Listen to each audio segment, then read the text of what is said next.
The girl is sleeping on a mat, clutching a piece of bread crust in her fist. A whole one, not a bite taken out of it. She's saving it for tomorrow. And the man, in the body of a 17-year-old boy, looks at that crust and understands. He knows the future. And he'll pay off the loan shark's debt before the family loses their daughter. But first, let's rewind an hour. The cold water hits his lungs like a fist. Not winter, not the wind. Icy murk pours into his nose and mouth. His body twitches on its own. His hands cling to the slippery rocks. His knees slam into the concrete edge. He surfaces with Jiho, waist deep in a muddy stream in the middle of Cheonggyecheon. He coughs. He bends over double. Water mixed with bile comes up from his throat. He looks at his hands and doesn't recognize them. Thin, bony, ink under his fingernails. At 38, his hands had been broad, with short-clipped nails and the imprint of a watch strap. These hands belong to a teenager. On the bank, a woman in rubber slippers is shouting. Her voice is high-pitched, sharp. She's calling his name. Jihoya, get out! He recognizes that voice with his body before his mind does. His legs carry him toward the shore of their own accord. His hands grasp the outstretched palm of their own accord. She pulls him up, a thin face, wrinkles around her eyes, an apron stained with sewing ink. That's his ma. Not the one who waved from the phone screen during their last video call. This one is young. She's 40. And she's alive. Warm. Her hand grips his wrist so tightly that his knuckles turn white. She dropped her sewing and ran 3 blocks when a neighbor told her the boy had gone down to the water. In her voice is the raw, animal fear of a mother who nearly lost her son. Jiho wants to say that everything is all right. Only a raspy sound comes out of his throat. And then he does something he wouldn't have done at 38. He hugs her, wet, shaking. He presses his forehead against her shoulder. His mother freezes. Then she places her palm on the back of his head. So they stand on the bank of the Cheonggyecheon River in October 1983. One doesn't understand what happened. The other doesn't understand how it's possible. Then she leads him home. His body knows the way. His legs carry him on their own through the alleys of Dongdaemun, past stalls selling persimmons, past men standing by a charcoal brazier. Smells hit him one after another. Burning charcoal, sesame oil, tobacco smoke. His body recognizes every turn. That crack in the wall, that streetlight that glows yellow, 4 steps down, a door made of plywood covered with oilcloth. Inside, a single room 12 meters long. In the corner, a sewing machine piled high with fabric. A girl of about 10 is sleeping on a mat. She's pulled her knees up to her chest. A piece of bread crust is clenched in her fist. Intact. She's saving it for tomorrow. Jiko freezes in the doorway. Something stirs inside him. In his past life, he'd spent his whole life regretting that he couldn't buy his sister proper food, that he was a useless eldest son who did nothing but read books. But that Jiho and this one are different people. That one was a 17-year-old kid with no skills and no hope. This one has spent 15 years studying charts of the Korean economy. He knows that in 2 years, oil prices will crash and turn the entire Asian trade market upside down. He knows that land in Gangnam is now cheaper than a used car. He knows which companies will become empires and which will go up in flames. His mother clatters the teapot. She mutters that tomorrow she'll take the shirts to the market, and maybe there'll be enough to buy medicine for his father. Jiho picks up the top shirt from the table. He unfolds it. He runs his finger along the inside seam. The stitching is perfect. Every stitch is spaced evenly. In 2025, work like this would be called artisan and sold for 200,000 won at a Gangnam boutique. But here, his mother takes it to a wholesaler for 800 won apiece. And that's when his mind kicks into gear, just like in his best days at the office. Clean. Fast. The wholesaler pays peanuts because his mother comes to him herself. She stands in line with other seamstresses just like her. She's not the one choosing the buyer. The buyer chooses her, the most disadvantageous position. But trace the chain back. Find the end customer who pays not for the shirt, but for the quality of the stitching. And 800 turns into 2,500. His mother sets a mug of hot water in front of him. Not tea. They ran out of tea 3 days ago. Jiho says he'll take the shirts himself tomorrow. His mother frowns. She asks where. He replies that it's not the market, that he knows a place. She says he nearly drowned and needs to rest. He replies that there's no time to rest. It's 3 months until Eid al-Fitr, and the debt to Mr. Pak won't pay itself off. His mother shudders. A shadow crosses her face. Mr. Pak with the gold tooth, the moneylender, the man to whom the So family owes a sum so large that it usually means losing a daughter to the sewing workshop. His mother says he's just a child, and it's not his business to get involved in adult problems. Jiho looks her straight in the eye, as only a 38-year-old can. Calmly, directly. He says he won't sit idly by anymore, that he'll sort this out.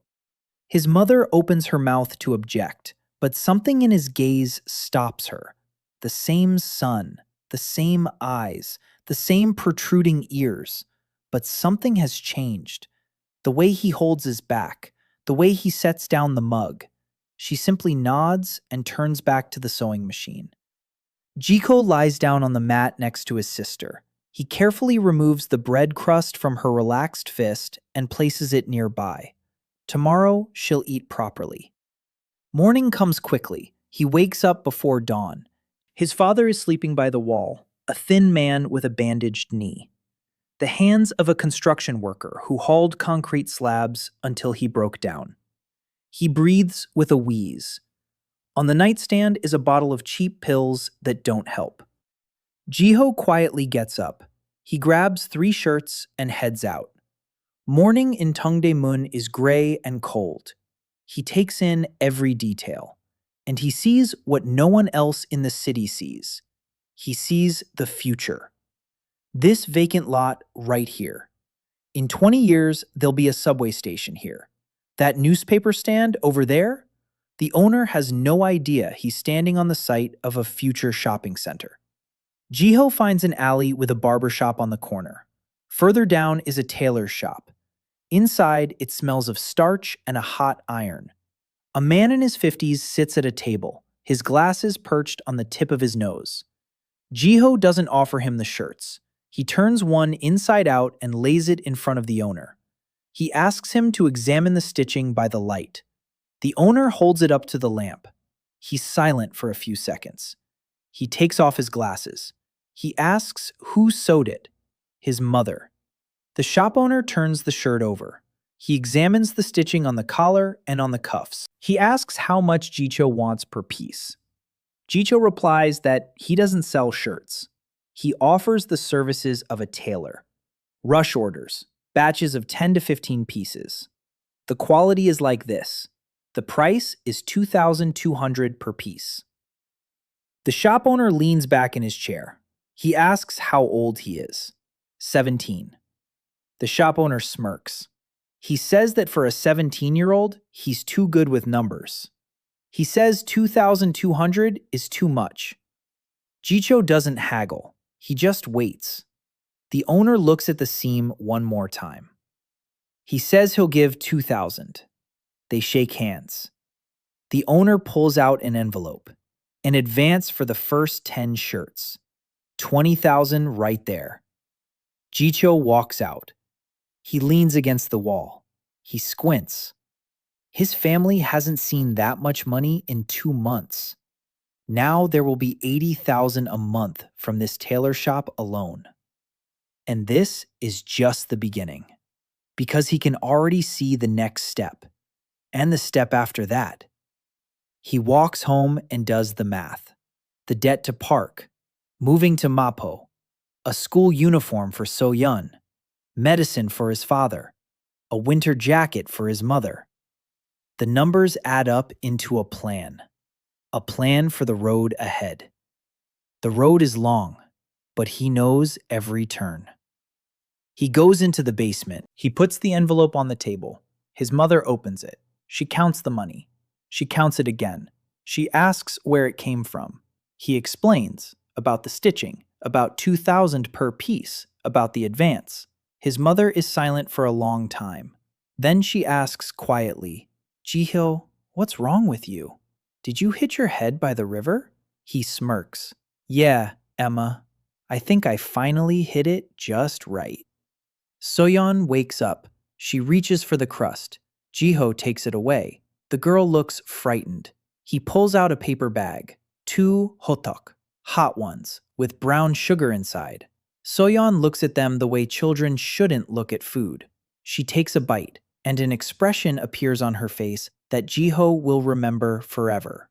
Not joy, not gratitude, just a child's simple wonder at the fact that a morning could be like this. The next day, Jihyo didn't go to school. His mother said he needed to rest, that after the river, he shouldn't be out in the cold. Jihyo didn't argue. He needed that day, not to rest, to scout things out. He came out of the basement just as his mother sat down at the sewing machine. The first order from the tailor shop was already on the table. 10 white shirts, due in a week. His mother looked at the fabric and the patterns with the same expression a soldier might have when looking at a familiar weapon. This was her territory. Here, she was the best. Jihyo knew that, and he knew that his job wasn't to sew, but to sell.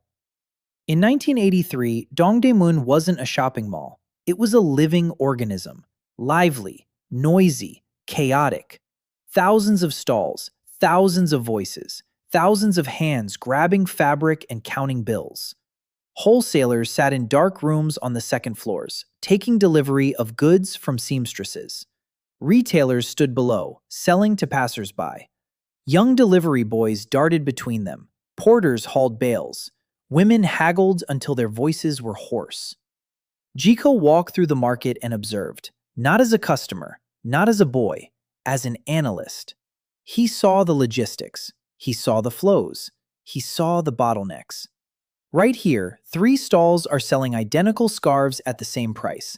Not a single one of them thought to put a mirror next to the merchandise so a customer could see how the scarf looks on her. Right here, a woman is selling socks and stacking them by color.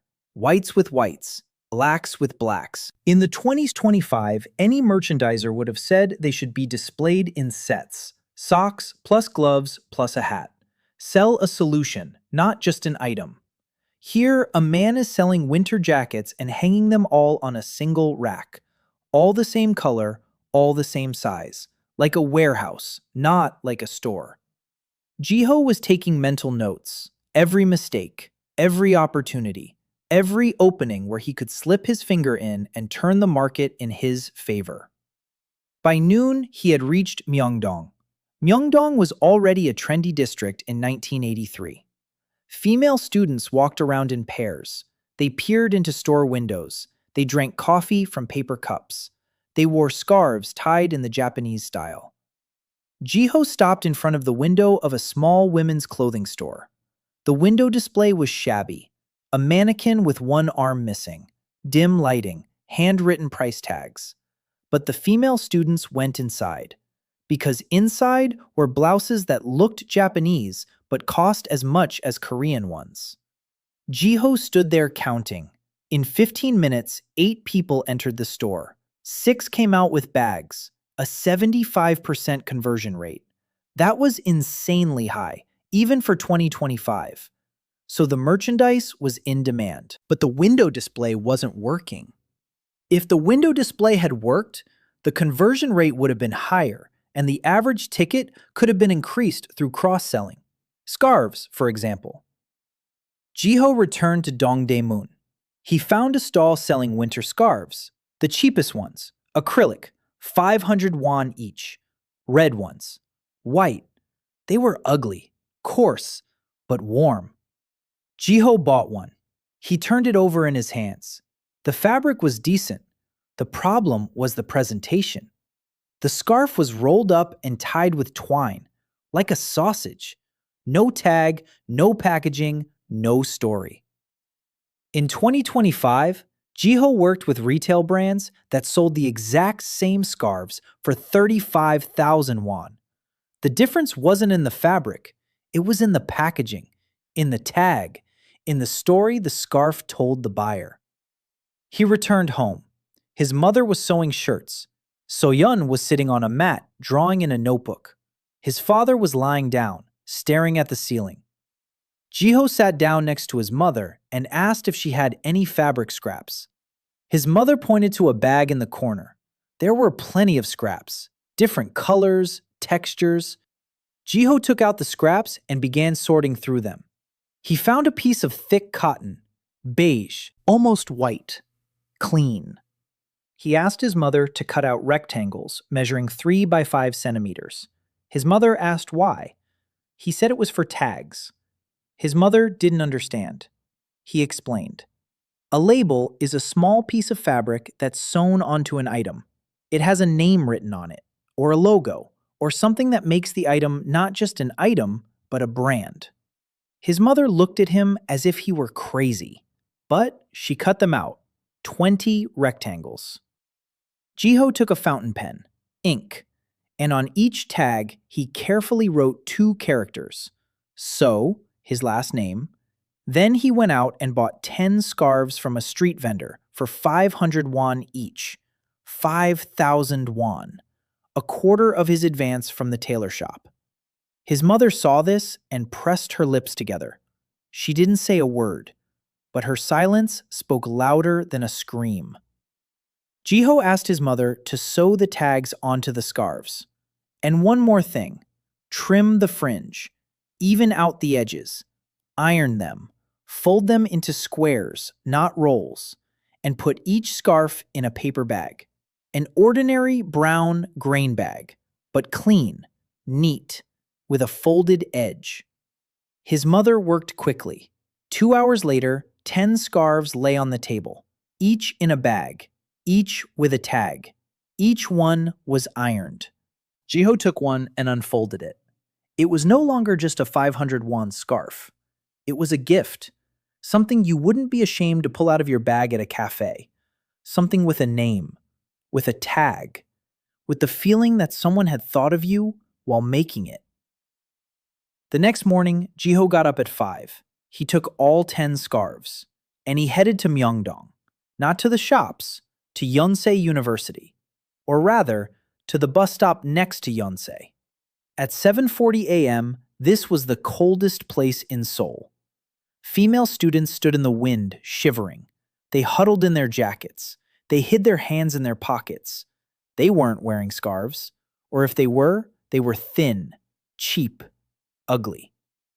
Jiho stood next to the bus stop. He unwrapped one scarf, draped it over his arm, and waited. The first girl approached 5 minutes later. She asked how much. Jiho said 2,500 won. She looked at the price tag, at the bag, at the neatly folded scarf, and she bought it. The second girl approached a minute later. The third came with a friend, and they bought 2. In 40 minutes, Jiho sold all 10 scarves, 25,000 won. The cost price was 5,000 won, plus another 300 won for the price tags and bags. That came to a profit of just under 20,000 won in 40 minutes, a margin of nearly 400%. Jiho stood at the bus stop with empty hands and an empty bag. A bus drove by. The female students ran toward the door. One of them was wearing his scarf. She turned around as she ran and smiled at him. Just like that. Because it was a cold morning and the scarf was warm. Jiho grinned. The next figure was already taking shape in his head. 10 scarves a day equals 250,000 won a month. But he wasn't going to sell 10 scarves a day. He was going to sell 50. No, 100. No, He was going to find 10 boys just like him, station each one at his own bus stop, and sell 1,000 scarves a week. But that was the next step. Right now, he needed to go back to the market and buy more scarves, and find a cheaper supplier. And think about gloves, because the college girls who were buying scarves were asking if there were any gloves, which meant there was already demand. He just had to tap into it. Jiho returned to Dongdaemun around noon. At the entrance to the alley leading to his house, he saw two guys. They were standing against the wall, smoking. One was tall with shaved temples. The other was short and broad as a barrel. They were looking at Jiho. They weren't just looking. They were waiting. The tall one tossed his cigarette and stepped toward him. He said he'd heard that young So had started selling, that it was a good thing, that the market loves young people. But there were rules in this market, and one of the rules was this. A new trader pays for a spot, not to the landlord, but to those who keep order in the market. Kondolpay, thugs, protectors. Jiho knew this type. In any city, in any century, people who don't create value but collect a tax on someone else's value. The tall one named a figure, 10,000 won a week, for protection. Jiho looked up at him. His body was frail, like a teenager's. If the tall one wanted to, he could snap Jiho in half with one hand. But Jiho didn't argue, nor bargain, nor show fear. He said he'd think about it. The tall man smirked. He said Jiho had until tomorrow to think it over. Then he left. The broad-shouldered man stood there for another second. He looked at Jiho. Then he left too. Jiho went into the basement. He sat down on the floor. And for the first time in 2 days, he felt something resembling anxiety. Not fear, anxiety. Because money in this world had a smell. And it wasn't just customers who were drawn by the smell of money. Predators came too. He needed a plan, not for tomorrow, for a month, for 3 months, for a year. And the first point of that plan was simple. Find someone with a retail license and register a storefront. Because street sales without paperwork were a magnet for thugs. But a legal shop with the proper paperwork was a whole different story. In this world, a piece of paper with a stamp was stronger than a fist. His mother had finished the second shirt from the order. Jiko looked at her work. The seams were flawless. He said he'd bring more fabric tomorrow, and that she'd soon need a second sewing machine. His mother looked up from her work. She looked at him, and for the first time in 2 days, she asked the question that had been hanging in the air ever since he'd climbed out of the river. She asked what had happened to him. Not in the river, but in general. Why had he changed? Jiho remained silent. He couldn't tell the truth. He couldn't explain that inside his 17-year-old body was a 38-year-old analyst from the future. He said he was just tired of being useless. His mother looked at him for a long time. Then she said quietly that he had never been useless, that she'd never thought that. Jiho nodded, but they both knew it wasn't true. Everyone thought that. Relatives, neighbors, the uncle who worked as a bureaucrat who would shake his head at every family dinner and say that So's eldest son was a good-for-nothing. He just reads books. He wasn't drafted into the army. No trade, no strength.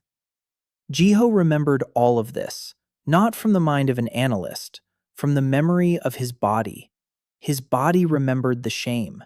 It remembered how his ears burned when his uncle said that in front of everyone. It remembered how he wanted to sink right through the mat. Jiho clenched his fists. Then he unclenched them. Shame was in the past. The present was 10 scarves in 40 minutes, an advance from the tailor shop, the plan for tomorrow. He lay down on the mat and closed his eyes. Tomorrow he had to solve 3 problems. Buy a new batch of scarves, find a way to get around the Kondalpay, and start calculating the debt to Mr. Pack. Not how much the family owed, he already knew that, but how much they could pay off each month to settle everything by Solal. 3 months. 90 days. The numbers spun around in his head like gears. That morning, Jiho didn't go to buy scarves. He went to school. Not because he wanted to, but because school was the only place where he could legally be during the day without raising any questions. A 17-year-old teenager loitering around the market on a weekday attracts attention. A 17-year-old teenager in a school uniform attracts none. The uniform hung on a nail in the corner. A blue jacket, gray pants, a white shirt, all washed to the point of being rags, but clean. His mother kept an eye to make sure of that. Jiko put on his uniform. He looked at himself in a shard of mirror on the wall. Staring back from the mirror was a skinny boy with dark circles under his eyes and protruding ears. The face of a stranger. His own face. He went out. School was a 15-minute walk away. An old 2-story building with peeling plaster. A wrought iron fence stood in the courtyard. Behind the fence grew a ginkgo tree with yellowed leaves. Jiho walked into the classroom and sat down at his desk. The desk was made of wood with his initials carved into it. He didn't remember who sat next to him. His body remembered. A boy with a round face and small eyes sat down next to him. He looked at Jiho and said he looked like shit. He asked if he'd been sick. Jiho nodded. The boy said that Mr. Kim had asked about him and that he'd better come up with an explanation. Jiho nodded again. It was cold in the classroom. The windows were closed, but a draft was coming through the cracks. The students sat in their jackets over their uniforms. The teacher walked in, a thin man with glasses, a jacket with a patch on the elbow. He began the math lesson. He wrote an equation on the board, a quadratic equation. A standard one, high school level. Jiho looked at the board and felt the absurdity of the situation. For 15 years, he had been building financial models in Excel, calculating discounted cash flows, assessing correlations between market indices. And now he was sitting at his desk staring at a quadratic equation. The teacher asked someone to solve it. Silence. No one raised a hand. The teacher looked around the classroom. His gaze settled on Jiho, and Jiho saw in that gaze what he had always seen: contempt. The teacher had no intention of calling on him. He was looking past him, right through him, as if at a blank space. Useless so. He reads books, but can't even solve an equation. Jiho raised his hand. The teacher blinked. Then he nodded. Jiho stood up and walked to the blackboard. He picked up a piece of chalk and solved the equation in 20 seconds. Not because he wanted to show off, because 20 seconds was all it took. The teacher looked at the blackboard. He looked at Jiho. The class was silent. Jiho returned to his seat. The boy with round face next to him quietly said that it was strange. Jiho didn't answer. He looked out the window and calculated in his head how many scarves he needed to sell to make 200,000 won net by the end of the month. After math came literature, then history. Jiho sat and listened to the history teacher, who was talking about the Japanese occupation. The facts were correct, but the delivery was dry, like a news report. No blood, no smell of gunpowder, no faces. Jiho was thinking about something else. He was thinking about the girl sitting 2 rows away from him by the window. She sat with her back straight. She was writing down every word the teacher said in neat, small handwriting. Not a single mistake. Her hair was tied back in a ponytail. Her collar was buttoned all the way up. Jun Ha-in, class president, a straight A student, the daughter of an elementary school teacher. Jiho didn't know this from his body's memory. His body only remembered that she was one of those you couldn't touch. One of those who always answered correctly. One of those people others looked up to. But he saw something else. He saw how she held her pen, too tightly. Her knuckles had turned white. He saw how she checked what she'd written. Twice. 3 times. He saw how she flinched every time the teacher called out someone's last name, even when it wasn't her own. It was fear, not laziness, not habit. Fear. Fear of making a mistake. Fear of not being the best. Jiho recognized that fear. He saw it in the mirror every morning. 15 years old, in the office, in 2025. When he'd open his email and dread seeing a message from his boss marked, "Come in to talk." Recess. The students filed out into the hallway. Jiho stayed at his desk. Hyun stayed too. She was reviewing her notes. Jiho stood up and walked over to her. She looked up. She looked at him. There was neither interest nor hostility in her eyes. Indifference. Useless. So walked over to the class president. Nothing to note. Jiho asked if he could look at the history notes from last week. He said he'd missed class and wanted to copy them down. Hyun was silent for 3 seconds. Then she handed him the notebook. Jiho took it. He opened it. The handwriting was perfect. But that wasn't what caught his attention. There were notes in the margins, small ones, in fine print, not from the textbook. She had written down her own thoughts. Next to a paragraph about post-war economic reform was a note stating that the reform had failed, not a poor plan, but because of corruption at the implementation level. Jiho read it and looked up. Ha-in was watching him, and something new appeared in her eyes. Not interest, tension, because no one had ever looked at her margin notes before. No one was supposed to see them. This was her territory, her thoughts.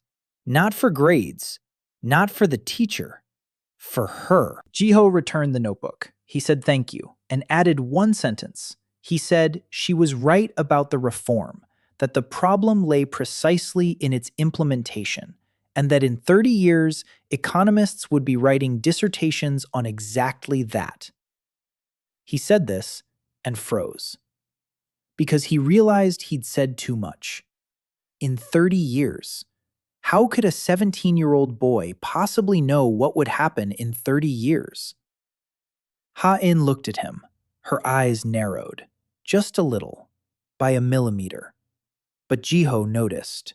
She had spotted the mistake. He quickly added that he'd read it in some magazine. Hyun nodded, but her gaze didn't change. She looked at him the way a scientist looks at an anomaly, with interest, with suspicion, with a desire to take it apart and see what's inside. Jiho returned to his desk and mentally made a note to himself.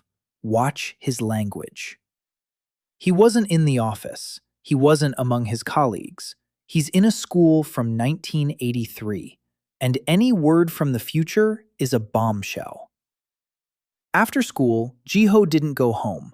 He went to the district office, a small building with gray walls and the smell of paper dust. Inside, officials sat at wooden desks. Jiho approached the window and asked how to apply for a quantity to run a business. The woman behind the glass looked at him and asked how old he was. He said 17. She said that a minor couldn't get a license. An adult was required, a parent or guardian. Jiho nodded. He knew that, but he needed to hear it from an official, because now he had a reason to bring his mother, a concrete one, a documented one, not just words, but a piece of paper. And in Korea, in 1983, a piece of paper decided everything. He returned home. His mother was finishing her 4th shirt. His father was sitting on the mattress, drinking tea. Real tea. Jiho had bought a pack that morning. Cheap, but real. His father didn't say thank you. Didn't look at his son. He just sat there, drinking in silence. Jiho wasn't offended. He understood. His father was a man who used to build houses, haul beams, lead a crew. And now he was sitting on a mattress with a sore knee, watching his 17-year-old son bring home money. For a man of his generation, that was worse than physical pain. Jiho sat down next to his mother. He told her about the local council, about the license, about how he needed an adult's signature. His mother stopped typing. She looked at him. She asked why he needed a license. He explained. If he had a license, he could rent a spot at the market. Officially. With a permit. And if he had a permit, the Condalpe couldn't demand money for the roof. Because the roof was already there. A government-issued one. With an official seal. She listened in silence. Then she asked how much it cost to rent a spot. Jiho named a figure. 15,000 won a month for a small stall in the back row of Tongdaemun. His mother did the math in her head. It was half of what she used to earn selling shirts to the wholesaler.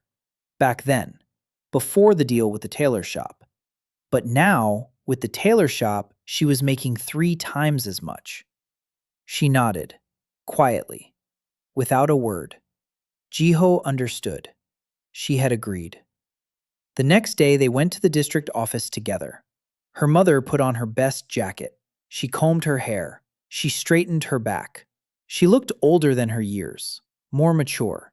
But there was something new in her gait, something that had appeared 2 days earlier when she saw the envelope with the advance payment. Not hope. No. Direction. Before, she'd moved forward because there was no other way. Now, she was moving forward because there was something ahead. They filled out the paperwork. His mother signed her name. The stamp hit the document with a heavy thud. Jiho held the license in his hands and felt the weight of the paper. A thin sheet of paper, a few lines, a stamp. But in this world, that sheet of paper was a wall. Between him and the thugs, between family and chaos, between the past and the future. They walked out of the office. His mother walked beside him, saying nothing. Then she said quietly that his father would be angry. Jiho asked why. His mother replied that the license was in her name, that his father would take it as yet another proof that he couldn't provide for the family. That his wife was selling at the market instead of him. Jiho stopped. He looked at his mother and said it was temporary, that soon the license would be in his father's name, that he would find a way to give his father back his place. His mother looked at him for a long time. Then she said she didn't understand where that came from in him. Jiho didn't answer. That evening, he sat on the floor and did some calculations in a notebook with a stub of a pencil, a table of expenses and income. In 2025, he'd do this in Excel in 10 minutes. Here, every number was written by hand. But the point was the same. Debt to Mr. Park, 850,000 won. Interest at 5% per month, 42,500 won. If he paid only the interest, the debt wouldn't decrease. If he paid 100,000 a month, the principal would start to shrink. In 3 months, he could pay off 300,000 won of the principal plus interest. That would leave 550,000 plus accrued interest. In total, by Salal, the debt would be about 60,000 unless he picked up the pace. He should have picked up the pace. The scarves brought in 20,000 a day at best. The shirts from the tailors brought in 20,000 a week. He needed a third source of income. And a fourth. Jiho closed his notebook and lay down. Soyeon was already asleep. His mother was typing by lamplight. His father lay with his face to the wall. It was quiet in the basement. Only the clatter of the typewriter and the sound of the wind outside the window. Jiho closed his eyes and began to go over in his mind everything he knew about November 1983. What had happened in November? What could be used? What could be foreseen? And then he remembered. Copper. In November 1983, global copper prices began to rise, sharply, unexpected to everyone, except for those who knew the future. Copper. Jiho lay on the mat, piecing together everything he knew. In November 1983, the global price of copper began to rise, due to supply disruptions from Chile. The rise continued until March 1984. 30%, maybe 40. He didn't remember the exact figures, but he remembered the trend. And he remembered that in Korea, copper was a strategic metal. The construction boom, cables, pipes, electronics. Demand was growing every month, but supply was lagging behind. The problem was simple. Jiho didn't have the money to buy copper. He didn't have the connections to reach suppliers. He didn't have the means to trade on the commodities exchange. He was 17. He lived in a basement. He had a business license in his mother's name and sold 10 scarves a day. But copper could be used in another way. Not by buying the metal itself, but by buying what would rise in price along with it: copper scrap. In Dongdaemun and the surrounding areas, there were dozens of small workshops, locksmiths, mechanical, electrical. They worked with copper every day. Scraps of copper wire, old pipes, defective parts. All of this was piled up in a corner and sold once a month to a scrap collector for pennies. The price of scrap always lagged behind the price of the metal. When copper on the exchange had already risen by 20%, scrap in Tondaman was still being sold at the old price, a lag of 2 or 3 months. He would have been useful. In the morning, Jiho left the house and went around to the workshops. He wasn't buying scrap, he was talking. He'd walk in, say hello, ask how things were going, ask how much it would cost to repair a pipe, how much it would cost to replace the wiring. The craftsman looked at the boy suspiciously, but answered him, because he asked the right questions, not like a child, like a customer. In 3 days, Jiho visited 14 workshops. A map formed in his mind. Who works with copper? How much scrap accumulates in a month? Who they sell it to? And at what price? The average price of copper scrap in Tondaman in October 1983 was 1,200 won per kilogram. When copper prices rise on the exchange, scrap prices will climb to 1,800 or 2,000. But that won't happen for another 2 or 3 months. If he bought now at 1,200 and sold in January at 1,800, the margin would be 50%, not 400 like with the scarves. But the volumes are different. It was all about the money. Jiho had about 60,000 won on hand in advance from the tailor shop, 4 days' worth of revenue from the scarves, minus expenses for food and miscellaneous items. 60,000 won buys 50 kilograms of scrap. Not much, but it's a start. Jiho found a workshop on the outskirts of the market, an old man in a grease-stained apron. In the corner stood 3 sacks of copper scraps. Jiho offered to buy it all. The old man was surprised. He asked why a kid would need so much copper. Jiho replied that it was for his uncle, that his uncle was renovating a house and needed materials. The old man shrugged. He sold it. 28 kilograms at 1,200 won each. 33,600 won. Jiho dragged the sacks down to the basement. His mother saw the sacks and asked what they were. He said it was a side job, that he bought the metal cheap and would sell it for more in a couple of months. His mother didn't understand. She stared at the bags of copper scrap in the middle of the already cramped room. His father turned away from the wall. For the first time in 3 days, he looked at his son and said one word: "Fool."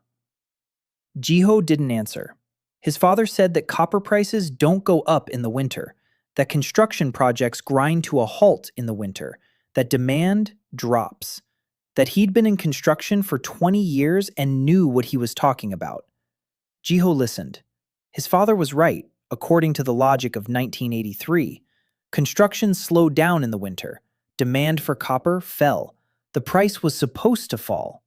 But his father didn't know what Jiho knew, that in November, supply disruptions from Chile would hit the global market, that Asian traders would start buying up stocks, that the price would skyrocket despite the seasonal trend. Jiho couldn't explain it. He couldn't say how he knew. He just nodded and said he'd take the risk. My father turned away toward the wall. My mother was silent. The next day, Jiho continued selling scarves. Every morning at the Yonsei bus stop. Every evening, he counted his earnings. The scarves brought in a steady 20,000 won a day. But he needed to scale up. One person can sell in one place. 10 people can sell in 10 places. He started looking for salespeople. Not mercenaries. Allies. The first was Park Chan-woo, 16 years old, a neighbor from down the alley, the son of a widow who did laundry for money. A quiet guy with nimble hands. He didn't go to school. He didn't have a job. He hung around the market and sometimes helped the porters for pocket change.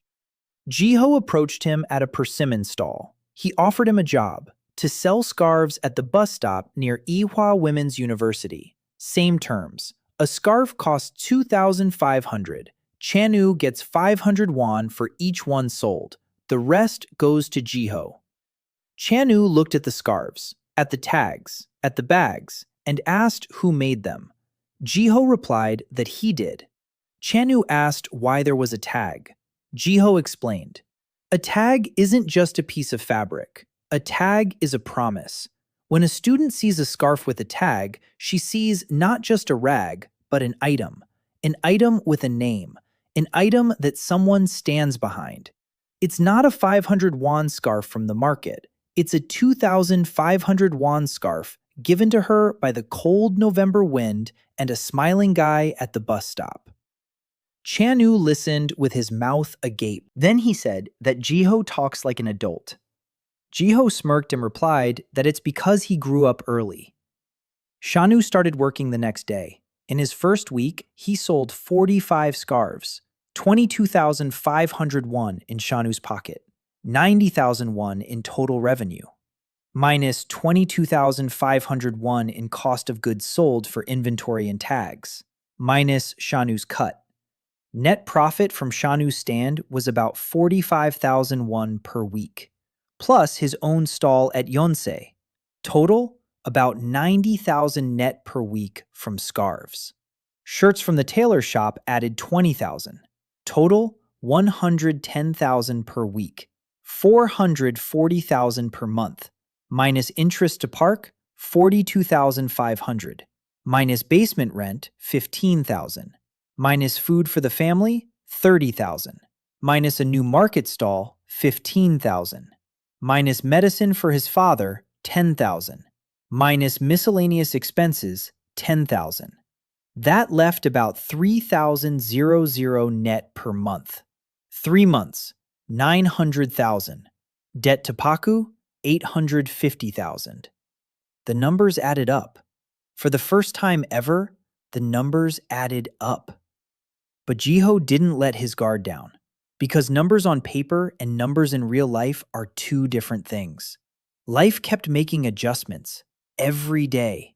Adjustment number 1 came in the second week of November. The tall guy from Kondalpe was back, not alone, with 3 others. They stood at the entrance to the alley and waited. When Jiho approached, the tall one said that the time for thinking was over, that 10,000 a week was a good price, that others paid more. Jiho looked at them, 4 of them, each older, each stronger. One had a knife dangling from his belt, not for show, for work. Jiho took a rolled-up piece of paper out of his pocket. He unrolled it. He showed it to them. A business license, with a stamp, with his mother's name, with a registration number. He said he was operating legally, that he had a spot at the market, an official one, and that if they had any questions, they could contact the district administration. The tall man took the paper. He looked at it. He passed it to the broad-shouldered man. He looked at it too. They exchanged glances. The license changed the situation. Beating up a kid without any paperwork is one thing. Beating up a kid with a government document is another. If he complained and showed the license, the police would be obligated to respond. Not because the police love justice, but because the license means money for the state. Rent, taxes, fees. The state doesn't like it when its sources of income are attacked. The tall man returned the paper. He smirked. He said that the license doesn't save you from everything, that the paper burns, and he walked away. Jiko stood in the alley and felt his heart pounding. Not from fear, from adrenaline. It worked. The paper worked. But the threat hadn't disappeared. It had receded, for now. That evening, for the first time, Jiko thought about protection. Not physical, systemic protection. He needed someone in the district administration, someone he could mention in a conversation with the thugs. Not a patron, not a roof, just an acquaintance, a name he could drop at the right moment. And then he remembered his uncle, his father's brother, a low-level official in the district administration, the very same one who used to humiliate them at family dinners, who would shake his head and say that the eldest son was a good-for-nothing. Jiho didn't like him, but his uncle worked at the administration, and his name was worth more than any Kondalpe's fist. Jiho sat in the dark basement and thought. His mother was sewing by lamplight. Soyeon was doing her homework. His father was asleep. Someone was arguing behind the wall. The thin walls of the panja chip didn't keep out the sounds. Jiho opened his notebook and wrote a list. Tasks for the coming week. First, find 2 more salespeople for the scarves. His uncle lived in Mapo, in an apartment that, by 1983 standards, was considered nice. 2 rooms, a separate kitchen, hot water. Cho Bon-soo, his father's younger brother, a third-rank official in the district administration. Not a big shot, but not a nobody either.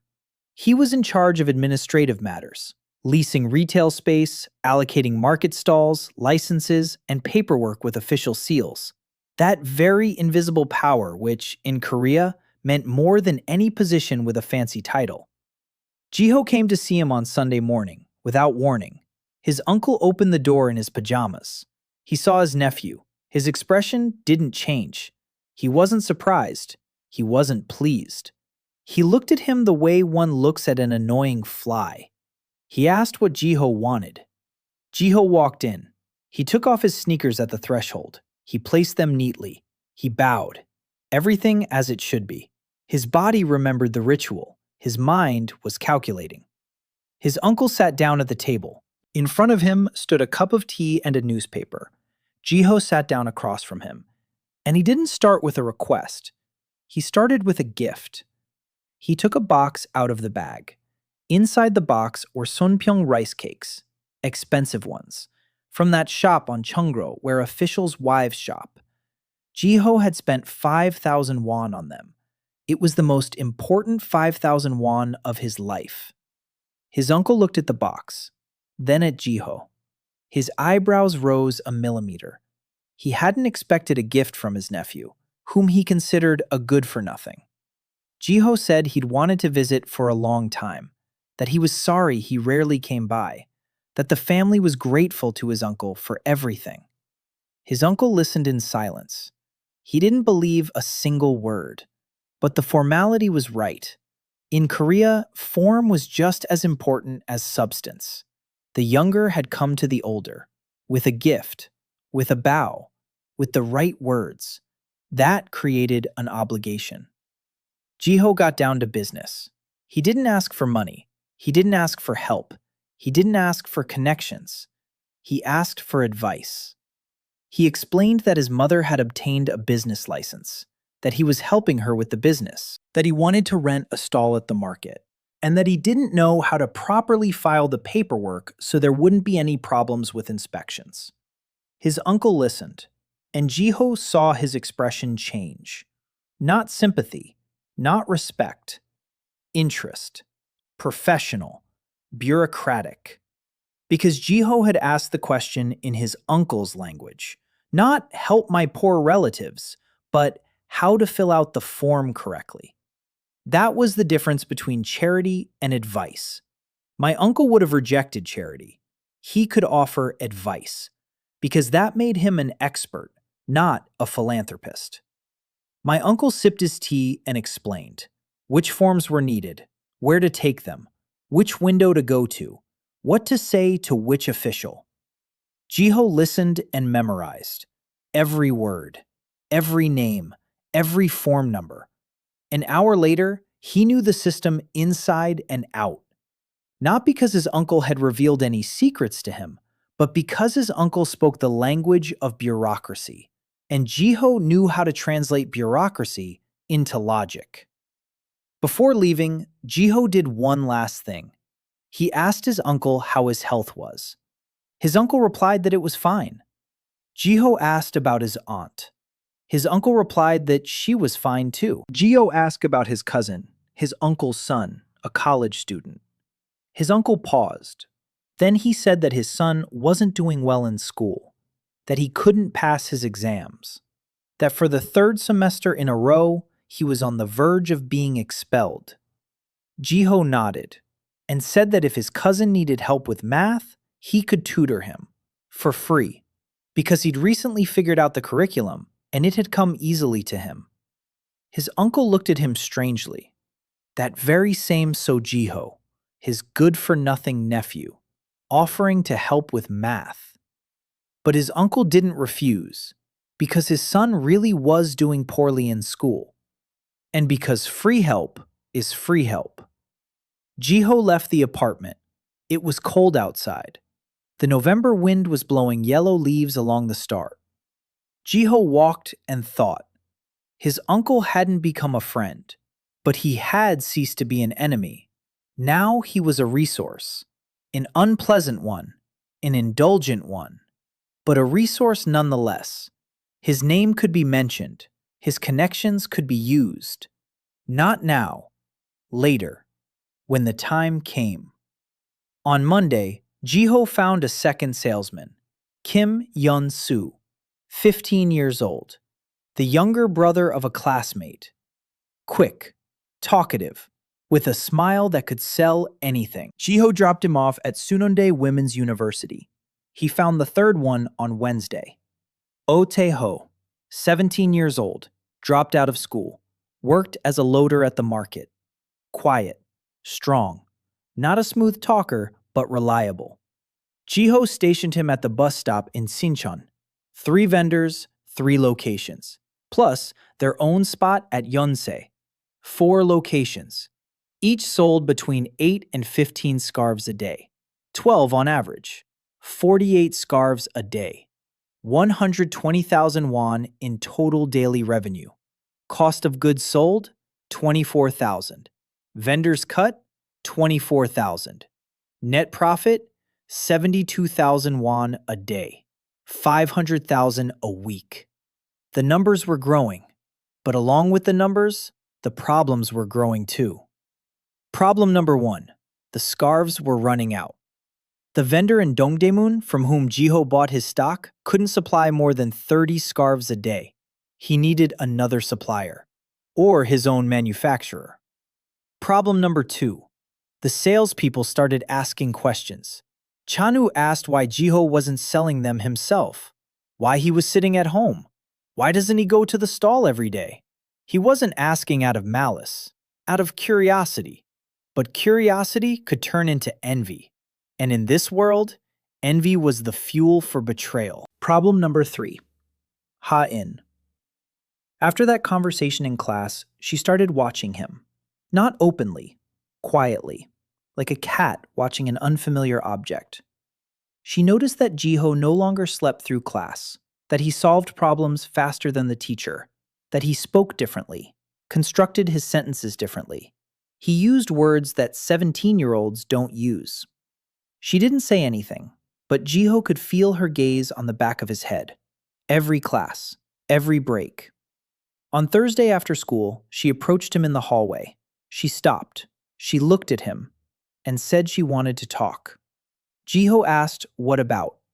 She said it was about his history homework. He'd turned in his essay last week. The teacher had given him the highest grade and written in the margins that it was the best paper in 5 years. Ha-in said she'd read his essay, that the teacher had shown it to her because she was the class representative, and that the essay was strange. Jiho asked what was strange about it. Ha-yeon said he'd written about the economic consequences of the Japanese occupation, that he'd used terms not found in the textbook, that he'd conducted an analysis beyond the capabilities of a high school student, that he'd cited data she couldn't find in any available source. Jiho was silent. Hyeon looked at him, straight on, without a smile, without hostility, with that same expression, a scholar and an anomaly. She asked how he knew all this. Jiho replied that he reads a lot. Ha-in said that she reads a lot too, and that she hadn't found this data in any library in Seoul. A pause. Jiho looked at her and realized that lying was pointless. Jung Ha-in was too smart for simple excuses. She checked. She went to the library and verified his citations. Who, at 17, goes to the library to check someone else's essay? Only someone who can't rest easy because of a discrepancy. He said he found this information in a Japanese journal, that his father had once worked with Japanese contractors and they had old magazines at home. A lie, but a plausible one. Ha-in listened. Then she nodded, slowly. She didn't believe him. Jiho could tell. She nodded not because she accepted his answer. She nodded because she realized he wouldn't tell the truth. Not yet, anyway. And she could wait. She walked down the hallway. Her back was straight. Her ponytail swayed. Her stride was steady. Jiho stood there, watching her go. This girl was a problem. And at the same time, she was the only person at this school to whom he wanted to tell the truth. Not because he trusted her, because she was the only one who could understand. That evening, Jiho didn't go home. He went to the old man's workshop, where he bought scrap copper. The old man was sitting at the entrance, smoking. He saw Jiho and nodded. Jiho asked if any more scrap had come in. The old man said there was, 20 kilograms, but the price had gone up. 1,300 won per kilogram. Jiho tensed up. A 100 won increase in 2 weeks. That meant one thing. Someone else had started buying up the scrap. Not a lot, not on a massive scale, but enough to shift the price locally. Jiho asked who else had been buying. The old man shrugged and said a man from Yunsan had come by. He bought 40 kilograms. He paid without haggling. Yunsan, a different district. Someone from Yunsan was buying up copper scrap in Dongdaemun. Not a local, not a craftsman. Someone who had also noticed the rising prices. Jiho bought 20 kilograms, 26,000 won. He hauled it home. Now there were nearly 50 kilograms of copper in bags in the basement. His mother looked at the bags and shook her head. His father didn't look at them at all. Soyeon asked what was in the bags. Jiho said they were treasures. Soyeon laughed, for the first time in a week. That night, Jiho lay on his mat and thought about the man from Yunsan. Someone was buying up copper. Someone who understood the market. Someone who saw what Jiho saw. It could have been a coincidence. A smart trader, an experienced buyer, a person with a knack for it. But another thought had taken root in Jiho's mind. A dark one. A cold one. What if it wasn't just a knack? What if someone else knew the future? He pushed the thought aside. He closed his eyes and tried to fall asleep. It didn't work. The thought returned. What if he wasn't alone? In the morning, Jiho got up and went to the market. At the entrance, standing next to a row of scarves, was an unfamiliar boy. About 14 years old, he was selling scarves, the exact same ones. Acrylic, with tags, in paper bags. 2,000 won each. 500 won cheaper than Jiho's. Jiho stopped. He looked at the tags, at the bags. Everything had been copied, exactly the same. Even the font on the tag was similar. Someone had seen his idea, copied it, and sold it cheaper. In 2025, this was called competitive pressure. In 1983, it was called the market. Jiho walked up to the boy and asked who had given him the merchandise. The boy said he wouldn't tell. Jiho didn't press him. He knew it wasn't the boy who was behind it. It was someone higher up. someone who had noticed that scarves with tags sold for 4 times as much as regular ones, and decided to take over that market. His first competitor. Jiho went home. He sat down at the table.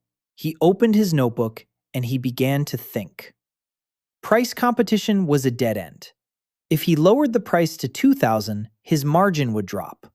If the competitor lowered it to 1,500, the margin would disappear entirely. A race to the bottom would destroy both of them. In 2025, he would have said, "We need product differentiation." In 1983, he put it more simply to himself. He needed to sell not just a scarf, but something the competitor didn't have, something he had that the kid at the market didn't. The quality of the label was the same. The packaging was the same.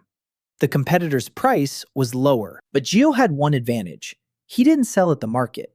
He sold at the bus stop, in person, with a smile, with a conversation. The college student who buys a scarf at the bus stop on a cold morning isn't just buying an item. She's buying a moment, a story, the feeling that someone thought of her.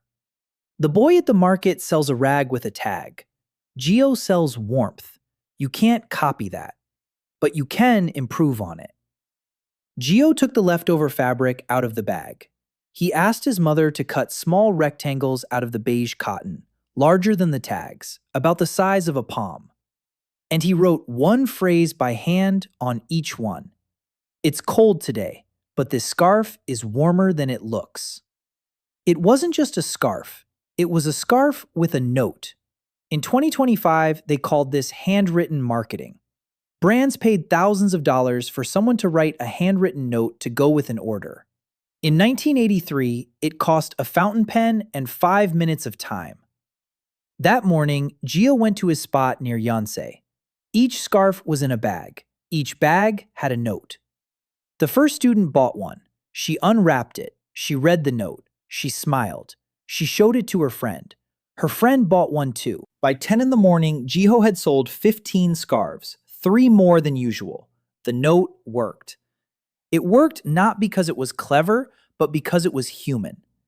In a world where everyone was selling goods, Jiho was selling attention.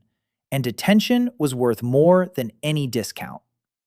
In late November, Jiho went to see Mr. Park for the first time. He didn't wait to be summoned. He didn't hide. He went on his own. Park's office was on the second floor of an old building near the Dongdaemun market. The narrow staircase smelled of cigarette smoke and damp plaster. A guy with a flat face was sitting by the door, chewing gum. A security guard. Or what passed for a security guard in this world. Jiho said he'd come to see Mr. Park regarding the So family. The guy looked him up and down. Then he stood up and opened the door. The office was small. A desk, 2 chairs, a safe in the corner. On the wall, a calendar with a photograph of Mount Halasan. A man in his 50s sat at the desk, a round face, small eyes. When he smiled, a gold tooth glinted in his mouth, his upper left canine. Mr. Park with the gold tooth. Sache, a loan shark, a man who thrived on fear. Park looked at Jiho and didn't recognize him. Then he did. His eyebrows rose. He said he hadn't expected to see So's son. He asked where his father was. Why hadn't he come himself? Jiho sat down on a chair without being invited. It was bold. In this world, a 17-year-old doesn't sit down in front of an elder without permission. But Jiho sat down because he needed to show that he hadn't come to beg. He had come to negotiate. He placed an envelope on the table. Pak looked at the envelope. He opened it. He counted the money. 100,000 won. Pak looked up. Jiho said this was the first payment on the principal of the debt. Not interest, the principal. He'd bring this month's interest separately in 3 days. Pak leaned back in his chair. His gold tooth glinted. He asked where a kid like him got that kind of money. Jiho replied that he worked.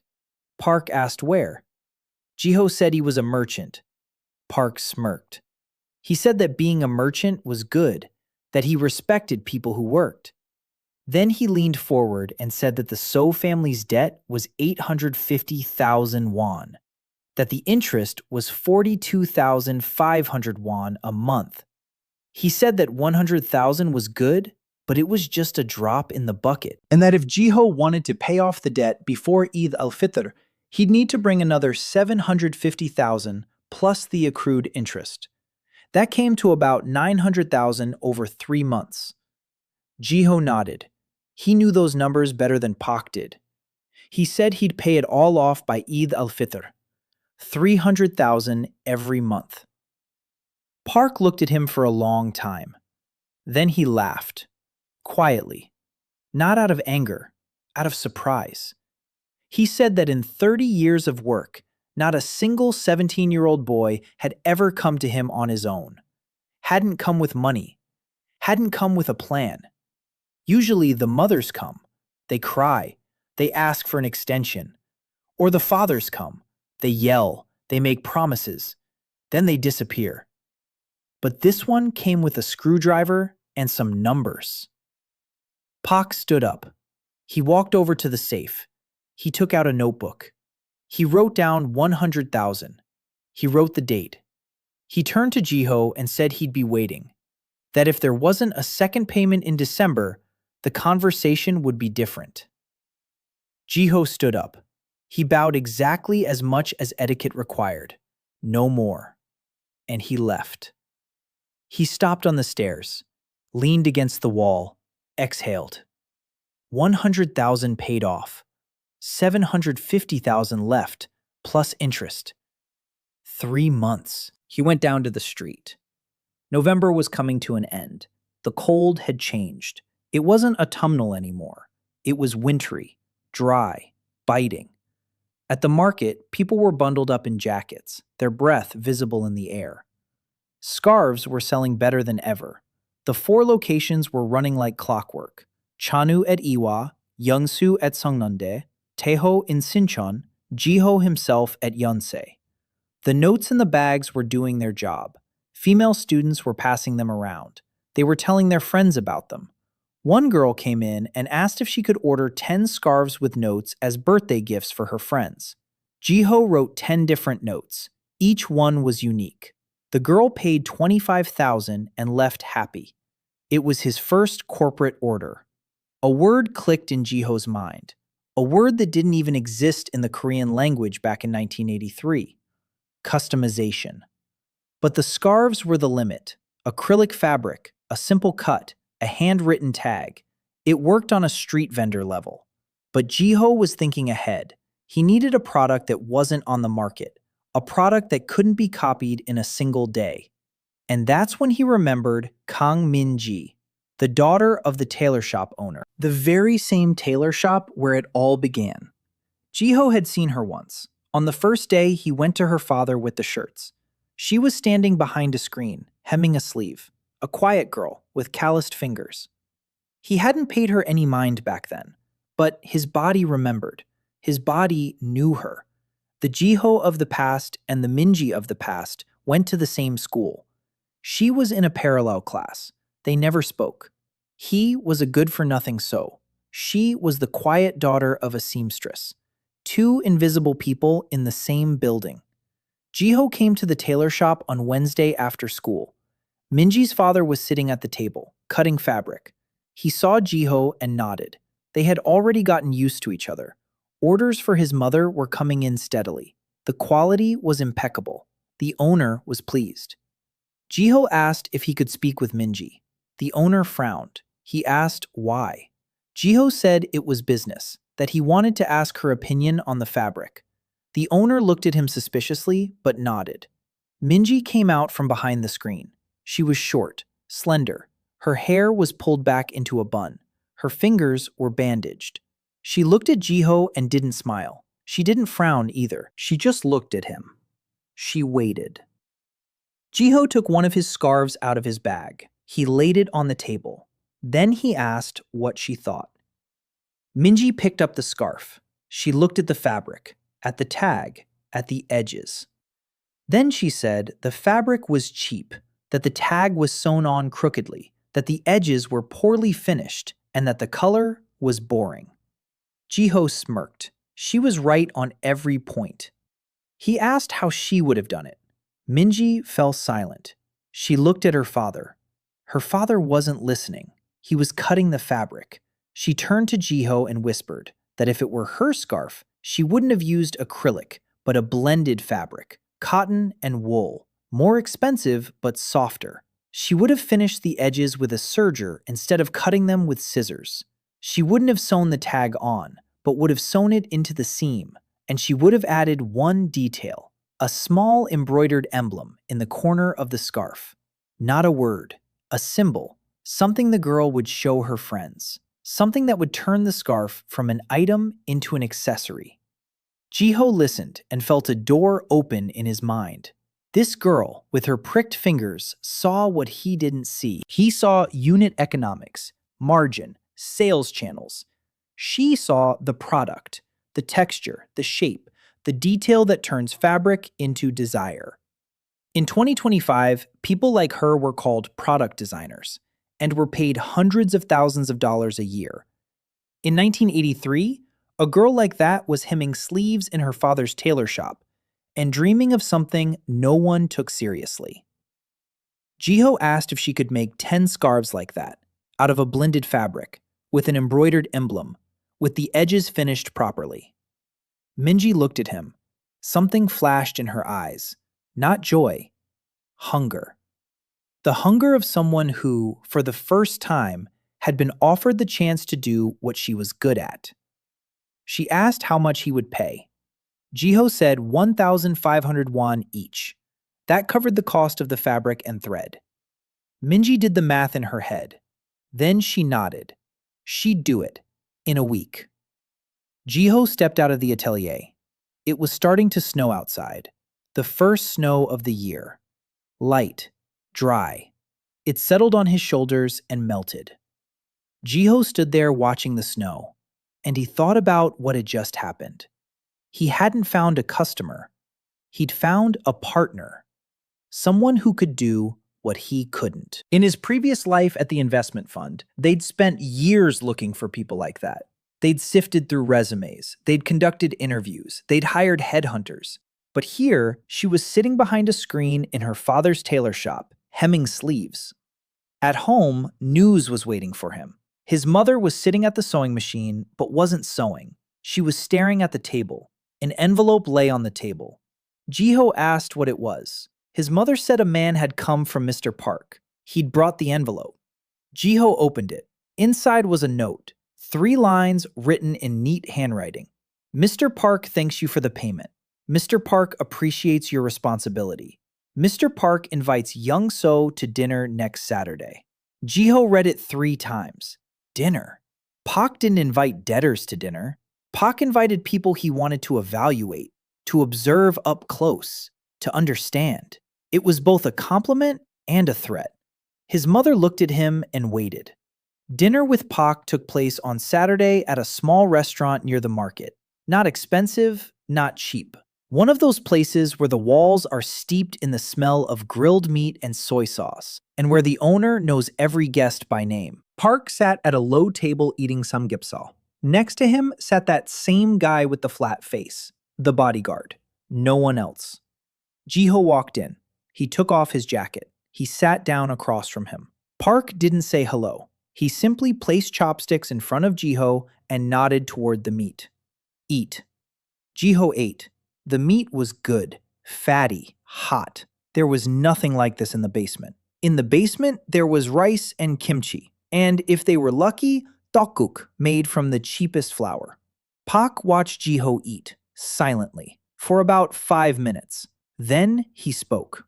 He said he'd done some digging, that a boy from the So family had suddenly started selling scarves at 4 different spots, that he'd found suppliers, that he'd gotten a license, that he was buying scrap copper, that he was paying off his debt not with interest, but with his body, that all of this had happened in just 1 month. Park poured himself some soju. He drank it and asked who was behind Jiho. Jiho replied that no one was.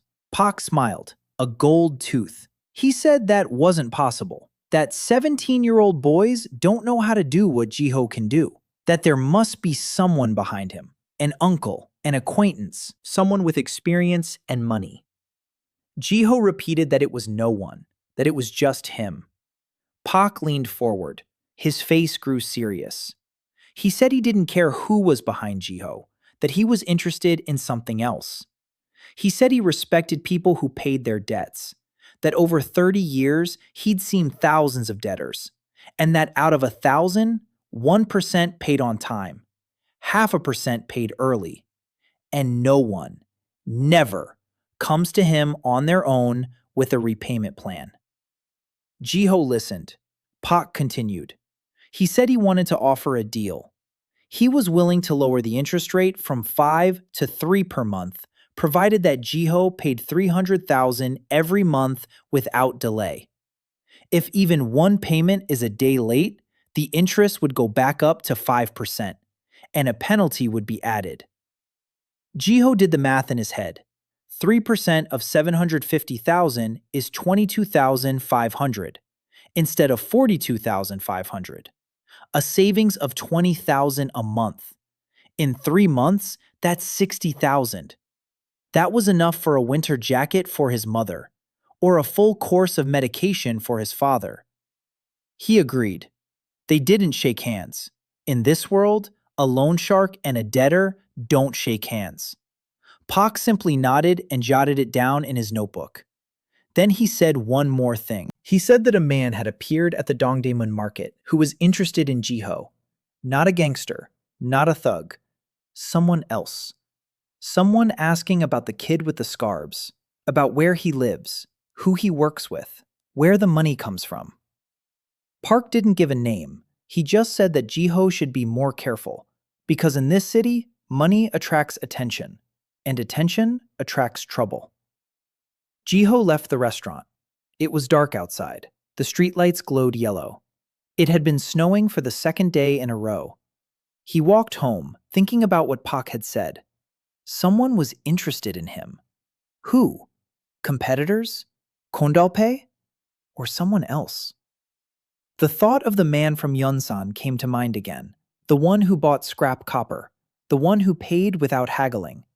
It could have been just an ordinary scrap dealer, or it could have been someone who knew what Jiho knew. He pushed the thought aside and quickened his pace. A surprise was waiting for him at home. Minji. She was sitting on the steps in front of the basement entrance. She was holding a bundle in her hands. She saw Jiho and stood up. She held out the bundle. Inside were 3 scarves. Not acrylic, a blend. Cotton and wool. Soft. Thick. The edges were serged. A tag was sewn into the seam. And in the corner of each scarf was a small embroidered emblem. A star. 5-pointed. Small. Neat. The thread was silver on a dark blue background. Jiho unwrapped the scarf. He felt the fabric. He looked at the star. Then he looked at Minji. She was standing there, waiting. Her hands in front of her, her fingers bandaged, her eyes downcast. She was waiting for his judgment. And Jiho saw in her face what he saw in the mirror every morning at the office. Fear. What if they say it's wrong, that it's not right, that it's no good? He said it was beautiful. Minji looked up. He said the star was nice, but asked why a star. Minji replied that it was because stars exist in winter and summer, that scarves are worn in winter, but a star isn't tied to a season, that if they made summer versions later, the star will remain, as a symbol, as a name. Jiho looked at her and thought that this girl had just come up with a logo in 1983, without a marketing degree, without branding courses, without Pinterest or Behance. She came up with a symbol that works. Because it's simple, because it's memorable, because it has... He asked how much the materials cost. Minji named a figure. 800 won for the scarf, fabric, thread, and time. Jiho did the math. 800 won in material costs, 1,500 won to pay Minji. Total, 2,300 won. It could be sold for 4,000 won. No, for 4,500 won. This was a different kind of product, a whole different level. This scarf couldn't be compared to an acrylic one for 2,500. It was a scarf you could give as a gift, one a girl would tuck neatly into her purse, not crumple up, and not leave behind at a bus stop. He gave Minji the money for 3 scarves and in advance for the next 7. Minji took the money. She counted it. She looked at Jiho, and for the first time, she smiled. Not widely, just a little, at the corners of her lips. Then she turned and walked down the alley, quickly, without looking back. Jiho stood on the steps, holding the 3 scarves in his hands. Snow fell on the fabric and didn't melt right away. It lingered for a second, because the fabric was thick, high quality, genuine. The next morning, he went to a spot near Yonsei University, not with his usual scarves, but with 3 new ones. He hung them separately, on his arm, like a treasure. Price? 4,500 won. Next to them were the regular ones for 2,500 each. The first student approached. She looked at both. She touched the new one. She touched the regular one. She bought the new one. The second bought the regular one. The third bought the new one. By the end of the morning, all 3 new ones at 4,500 and 5 regular ones at 2,500 had sold. The average receipt amount went up. The profit margin went up. And most importantly, an anchor product emerged, something that set the standard. Next to a 4,500 scarf, the 2,500 scarf looked like a bargain. Customers bought both. In 2025, this was called the anchor effect. In 1983, it was simply a smart business move. December began with freezing temperatures. Seoul was chilled to the bone. Yontan burned in every stove. Smoke hung over the rooftops like fog. Scarf sales skyrocketed. All 4 stores were operating at full capacity. Jiho found a new supplier of acrylic scarves, a woman from Ansan. She sewed at home on 3 sewing machines and could supply 100 pieces a week. Cheaper than the street vendor, 400 won each instead of 500. Minji made 10 premium scarves a week. They all sold, every single one, without exception. The girls from Yonsei started asking about gloves, about hats, about mittens. Demand was growing. Jiho could feel it like the wind. He couldn't see it, but he could feel it.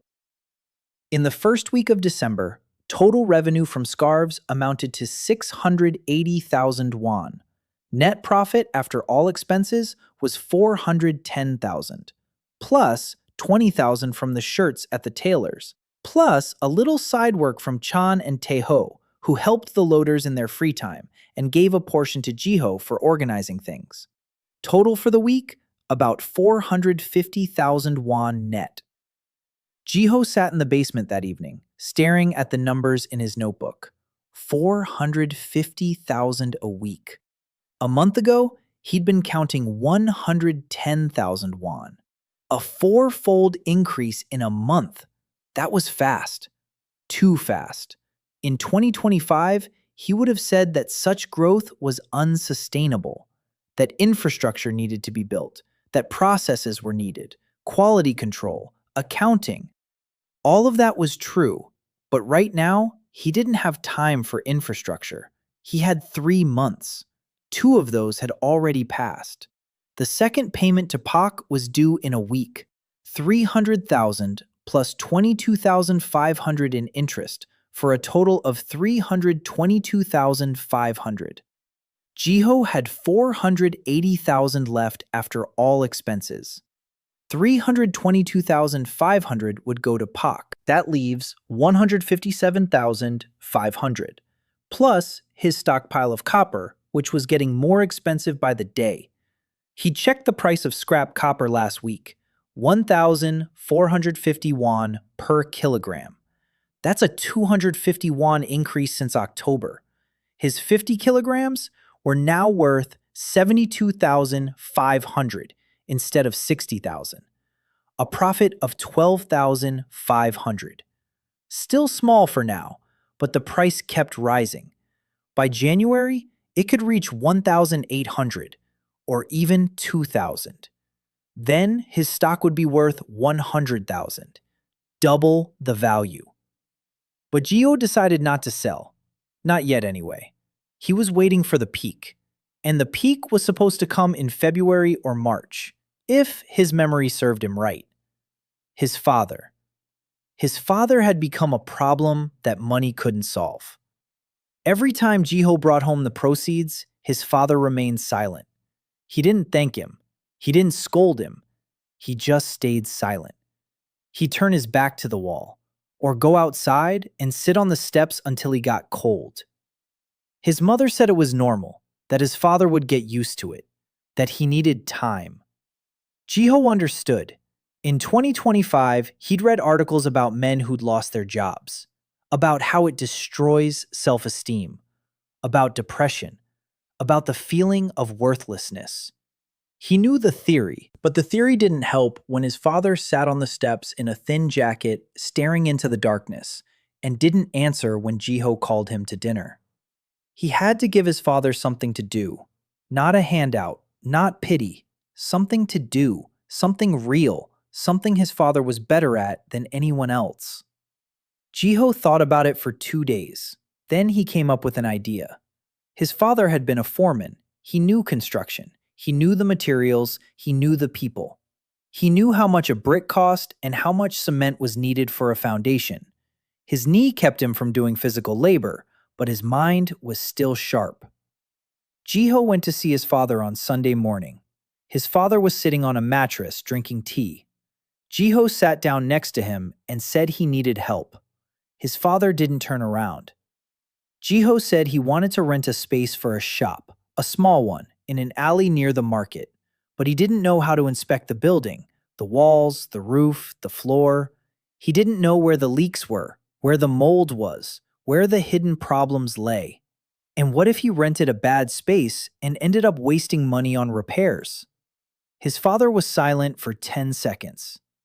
20. Then he turned around. He looked at Jiho. And in his father's eyes, Jiho saw something he hadn't seen since waking up by the river. A spark. A small one. Almost imperceptible. But a spark. His father said he'd take a look, that he'd go tomorrow and check it out. Jiho nodded. He stood up. He went over to his notebook, and when he turned away, he allowed himself to clench his fist. Not out of anger, out of relief. Father left in the morning. He put on his jacket. He wrapped an old scarf around his knee over the bandage. He took his walking stick, and he left. Mother stood at the door and watched him go. She didn't say anything, but Jiho saw her wipe her eyes with the back of her hand, quickly, so no one would notice. Father returned 3 hours later. He sat down at the table. He asked for paper and a pencil, and he began to draw. A floor plan, walls, windows, pipes. He drew with confidence. The lines were straight. The proportions were precise. The hand of a builder. He showed Jiho where the leak was in the corner, where the crack was in the load-bearing wall, where the floor was sagging, where the door jamb needed to be replaced, and where they could save money. He said the room wasn't bad, that the repairs would cost 40,000 won if they did it themselves, 120,000 won if they hired someone, and that he could do it himself, if Jiho bought the materials. Jiho listened. He nodded. He took notes, and inside him, something warm spread from his throat to his chest. Not joy, not pride, gratitude.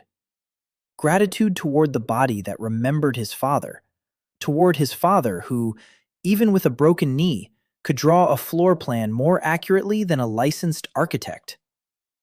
His father finished. He set down his pencil. He looked at Jiho, and he said one sentence. He said it was better to buy the materials from Cho in Cheongno because his prices were lower and he didn't shortchange customers. That was my father's first business suggestion, the first time he got involved. Jiho nodded and said they'd go together tomorrow. My father didn't answer, but he didn't turn away toward the wall either. Jiho had found the shop a week ago, a small space in an alley next to the east entrance of the Dongdaemun market. 20 square meters, a former warehouse. Rent was 15,000 won a month. It was cheap because the alley was a dead end and had low foot traffic. But Jiho wasn't going to wait for customers to find him. He was going to bring them in. He already had a clear picture in his mind. Not a store in the usual sense, not a stall, not a counter with merchandise behind the salesperson, but a space where people walk in and take what they need themselves. They look for themselves. They touch the items themselves. They decide for themselves. In 2025, this was called the self-service format. In Korea in 1983, stores operated differently. A customer would walk in, tell the clerk what they wanted. The clerk would take it off the shelf and name the price. The customer would haggle, or they didn't haggle. They paid, they left. It was slow, inconvenient, and most importantly, it created a barrier between the merchandise and the customer. People didn't touch an item until they asked for it, and to ask, they had to know what to ask for. Jiho wanted to remove this barrier, to place the merchandise on open shelves, hang price tags, give the customer freedom. It sounded simple, but in Korea in 1983, it was a revolution. The renovation took 10 days. His father worked every day, from morning till night, with a stick in one hand and a hammer in the other. His knee hurt. Jiho saw how his father winced when he squatted, how he leaned against the wall when he stood up. But his father didn't complain. He didn't stop. He kept working. His mother brought lunch wrapped in paper, rice, kimchi, sometimes tukuk. She'd set the food on a crate and leave. She didn't get in the way. Jiho helped. He hauled boards. He held them. He passed them along. He was useless at construction. His body was frail. His hands were weak.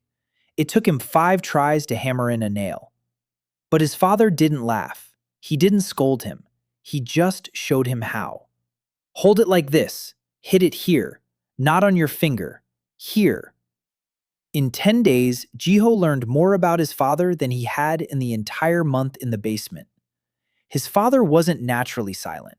He was silent because of the pain. When he had tools and work, he spoke. He talked about construction sites, about the work crews, about how they built a bridge across the river, and how once a crane dropped a beam and it landed 3 meters away from him. About how the foreman stole cement and how his father caught him and called him out on it. About how after that, he wasn't promoted, but instead transferred to a worse site. Because honesty in this world cost more. Jiho listened and worked, and he thought about this man, this stubborn, proud man with a broken knee and the hands of a builder, who deserved better. Better than a basement, better than a pittance from medicine, better than the shame of standing before his brother, the bureaucrat. The shop opened on December 15th. No sign, no advertising, no ceremony. Jiho simply opened the door in the morning and arranged the merchandise on the shelves. His father had whacked the shelves together from planks, straight, sturdy, painted with white paint that Jiho bought at the market for 3,000 won. On the shelves lay scarves, regular ones and premium ones from Minji. Gloves that Jiho had started buying from a new supplier in Ansan. Socks, a few pairs of winter stockings, and small items, soap, candles, matches, toothbrushes, things people need every day, things that run out every week, things people buy without thinking. A price tag hung on every item, handwritten, neatly, in large letters, so it could be seen from the door. The customer didn't need to ask the price. They saw it right away. And that changed everything. Because when a person sees the price, they stop being afraid. They stop feeling like they might be cheated. They stop haggling. They simply decide, whether they need it or not. The first customer walked in 2 hours later, an old woman from the house next door. She came in and stopped. She looked at the shelves, at the price tags, at the items on display. She stood there, not knowing what to do. She was used to telling the salesperson, "Give me some soap." "No, not that one, another one." "How much?" "That's expensive." "Give me a better price." But here, everything was right in front of her. She could touch it, compare it, choose it. Chico stood behind the counter and waited. He didn't approach her. He didn't make any offers. He didn't push anything on her. The old woman picked up a bar of soap. She looked at the price tag, put it back, picked up another one, sniffed it, held it in her hand, walked up to the counter, paid, left. An hour later, she returned with a neighbor. The neighbor bought candles and socks. 2 days later, people from 3 neighboring side streets were coming to the shop. Not a crowd, a trickle. A thin, steady stream. People came in not because Jiho's prices were cheaper. His prices were the same, sometimes even higher. They came in because they could choose for themselves. Because no one was rushing them. Because the price tags didn't lie. By the end of the first week, Jiho did the math. Revenue from the shop, 38,000 won. Profit after expenses, 12,000. Not much, very little. But he wasn't discouraged, because the shop wasn't about money. The shop was about laying a foundation, about a place, about an address, about stopping being a street vendor and becoming the owner of a storefront. In this world, a storefront meant more than cash in hand. A storefront is an anchor, the point to which a business is tied, a place to come back to. Jiho made his second payment to Pak on December 18th, 300,000 won plus 22,500 in interest. Total, 322,500. Pak took the money. He counted it. He wrote it down. He looked at Jiho and nodded. No words, no gold tooth. He just nodded. The remaining debt was 450,000 plus interest for January. A total of about 465,000. One payment, the last one, in January, before Solal. The numbers added up. For the first time in 3 months, Jiho allowed himself to think that he would make it in time, that the debt would be paid off, that his family would be free, that Mr. Park with the gold tooth would cease to be the shadow hanging over the basement. But on December 19th, something happened that Jiho hadn't anticipated, because it wasn't in the charts or the trends, it was human. Soyeon didn't come home from school. By 5 in the evening, her mother began to worry. By 6, she was panicking. By 7, Jiho went out onto the street to look for her. He walked around 3 blocks. He checked the school, he checked the store, he checked every alley. He found her in the park by the stream. She was sitting on a bench, crying. A torn notebook lay on the ground nearby. Jiho walked over. He sat down beside her. He didn't ask any questions. He waited. Soyeon cried for another minute. Then she spoke. Her classmates. They said the So family lives in a basement, that her father is disabled, that her mother is a seamstress, that her brother is a market vendor. They tore up her notebook, that very one, the new one, the one Jiho had bought for her 2 weeks ago. Jiho sat and listened. Something dark was rising inside him. Not anger. Anger is quick and hot. This was cold, slow, determination. He hugged Soyeon. She pressed herself against him and trembled. From the cold, from the hurt, from the fact that the world is unfair, and she already knew it at 10 years old. Jiho told her one thing. He said that in 3 months, they would be living somewhere else.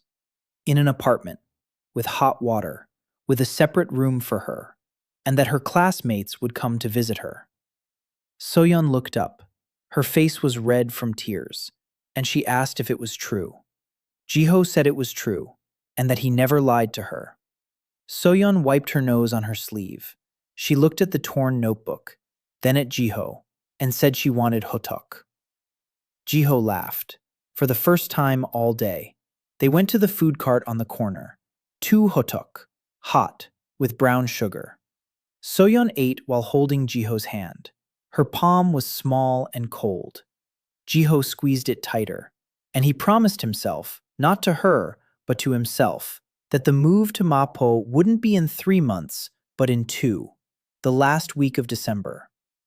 Seoul was getting ready for the new year. Garlands were hung in the markets. Shops were selling sunpyeong and rice cakes for tteokguk. The radio was broadcasting the year's results. Exports had grown by 12%. The president promised new jobs. The won had stabilized. It all sounded wonderful. It all smelled of hope. Chiho wasn't listening to the radio. He was doing the math. In December, the scarves brought in 1,200,000 won in total revenue. The net profit after all expenses was 680,000. The shop brought in 52,000 in revenue and 18,000 in profit. Shirts from the tailors brought in 80,000. Total for December, about 780,000 net. Minus the second payment to Pak, 322,500. Minus family expenses, 55,000. Minus basement rent, 15,000. Minus shop rent, 15,000. Minus another 30,000 for scrap copper. Minus 12,000 for shop renovation materials. That left him with about 330,000 on hand, plus 80 kilograms of scrap copper in the basement. The price of scrap had risen to 1,600 won per kilogram. His stock was worth 128,000 won, if sold now. But Jiho waited. He remembered that prices would peak in February or March. Then the price would reach 2,000 or higher, and 80 kilograms would turn into 160,000 or more. Patience. In investing, patience is worth more than intelligence. There were 3 weeks left until Solala. The final payment to Park was 465,000. Jiho had 330,000 on hand. He was short 135,000. 3 weeks, 135,000. It was possible. The scarves were selling. Business was growing. The shirts were moving. But there was no margin for error. One slip-up, and the plan would fall apart. The slip-up came on December 28th. Jiho was standing at the Yonsei bus stop selling scarves. A typical morning. Cold, gray. Female students were rushing to catch the bus. They bought them on the go. Everything was as usual. Then a man approached him, about 45 years old, sturdy, in a black coat, a gold watch on his wrist. Not a fake, the real thing. In Korea in 1983, a gold watch meant that a person was either rich or wanted to appear rich. This one was rich. You could tell not by the watch, but by his gait, by the way he stood, as if the sidewalk belonged to him. The man stopped in front of Jiho. He looked at the scarves. He picked one up, a premium one, from Minji, with a star. He turned it over in his hands. He looked at the tag, at the seam, at the embroidery. Then he put it back and said the scarf wasn't bad, but that Jiho was selling on someone else's territory. Jiho asked whose. The man said Tongwoo Sanwei's territory. Tongwoo Sanwei. Jiho knew that name. The largest retail chain in the area. 6 stores in Dongdaemun and Jongno. Owned by Che Dong-gu, 45 years old. Tough, smart, with connections in the district administration. The man in the coat wasn't Che Dong-gu. He was his man, a manager, or someone from his inner circle. The man said that Mr. Che had noticed some activity near the bus stops, that several vendors were selling scarves with tags and notes attached, that it was nice, but that retail trade in these areas was Tongwoo Sanwei's territory, not officially, de facto, and that if a small vendor wanted to work in peace, he should talk to Mr. Che. Not a threat, an invitation, a polite one. polite, with a smile. But Jiho sensed a steel core beneath the politeness. This wasn't Kondalpe, not market thugs. This was big business, a whole different level. The man left a business card, a paper one, embossed. Che Donggu, Tongu Sanwe, CEO, phone number, address. The man left. Jiho stood there with the business card in his hand and felt the ground shift slightly beneath his feet. Not out of fear, out of awe. He'd been selling scarves at the bus stop, and he'd caught the attention of a man who owned 6 stores. That meant 2 things. First, his business model was working so well that the big players had taken notice. Second, the big players don't like it when the little guys take a bite out of their pie. That evening, Jiho sat in a cafe and thought. Che Donggu. He remembered that name from the future, not personally, but from context. Tong San Wei had existed until the mid-90s. Then it was swallowed up by one of the chaebols, or went bankrupt. He didn't remember exactly. He remembered that by 1997, the company no longer existed. So Che wasn't invincible, so he had weaknesses. He needed to find them. Not now, later. Right now, he had to decide what to do about the invitation. Ignore this insult? Accept this subjugation. He needed a third option. Jiho thought about it for 2 days. Then he found the answer. On December 30th, he called the number on the business card. From a payphone on the corner, a secretary answered. Jiho introduced himself and asked to schedule a meeting with Mr. Che. Not at Che's office, at Jiho's shop. The secretary fell silent. Then she said she would call back. An hour later, Jiho was standing by the payphone, waiting. The phone rang. The secretary said that Mr. Che would come on January 2nd at 10 a.m. at the shop. Jiho hung up the phone. His hands were steady. His mind was working. Che had agreed to come to the shop. That meant he was curious, that he wanted to see, to assess, to figure out what kind of kid dared to invite him onto his turf instead of coming to pay his respects. For 2 days leading up to the meeting, Jiho prepared the shop, not for aesthetics, for a demonstration. He rearranged the shelves. He laid out the merchandise, not as usual, but according to a principle that in 2025 was called the customer journey. The entrance, the first thing a person sees, bright, eye-catching. Minji's star-patterned scarves. Further in, basic items, soap, candles, socks, things everyone needs. At the end, by the counter, impulse buys, small items, gum, candy, matches. He rewrote the price tags, larger, clearer. On every shelf, next to the price tag, a small cardboard sign appeared with a message, not a product description, a phrase. About this scarf, one student said, "It's warmer than a hug," or "This soap smells so good that your neighbor will ask where you bought it." Not advertising. Stories. Small ones. Human ones. In 2025, this was called storytelling at the point of sale. In 1983, it seemed strange. No one did it that way. But Jiho knew it worked, because people don't buy things. People buy feelings. January 2nd, 10 a.m. Che Donggu walked into the store. He was shorter than Jiho had expected, broad-shouldered, with a short haircut, a stern face, quick eyes. He surveyed the store in 30 seconds. The shelves, the price tags, the cardboard signs with slogans, the display, the stream of customers. Jiho watched his eyes move, counting, assessing. Che Donggu was no fool. He was a predator, but a smart one. Che sat down on the chair Jiho had pulled out for him. Jiho stood across from him. He didn't sit down. He stood, because in this shop, he was the boss. Che looked around once more.